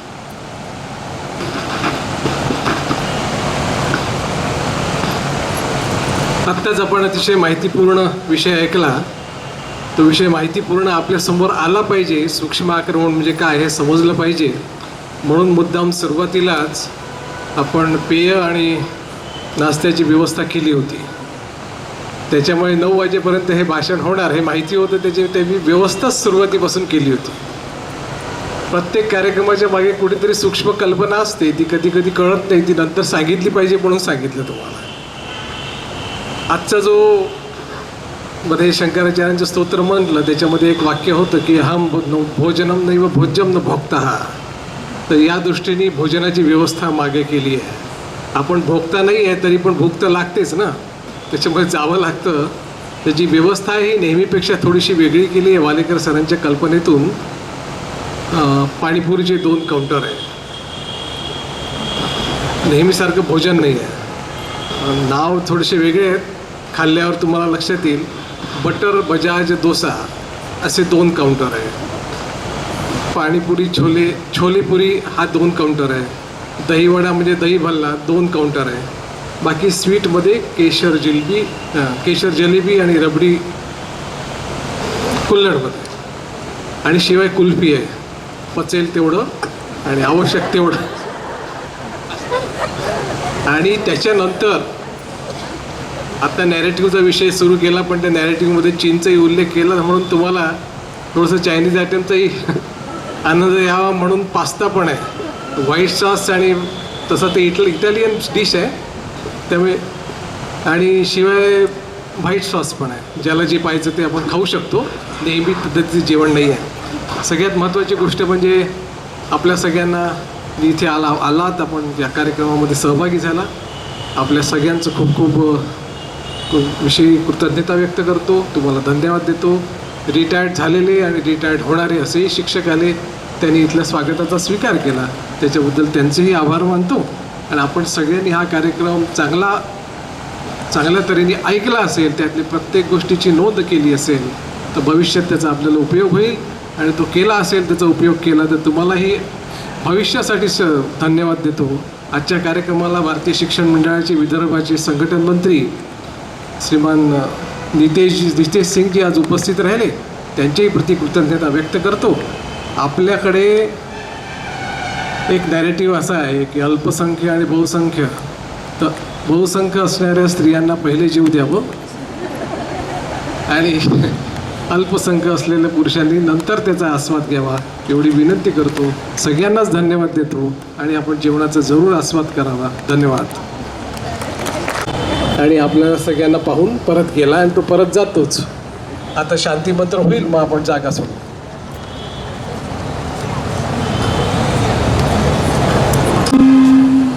सहना भवतु सहनौ भुनक्तु वावहै तेजस्विना वधीतमस्तु मा विद्विषावहै.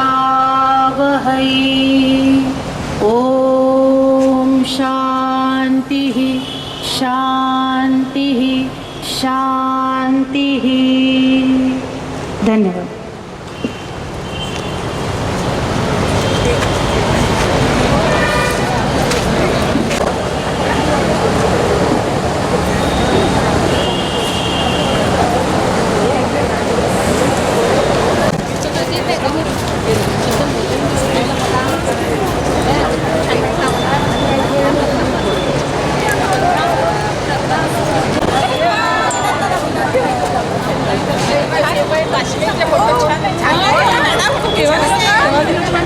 छान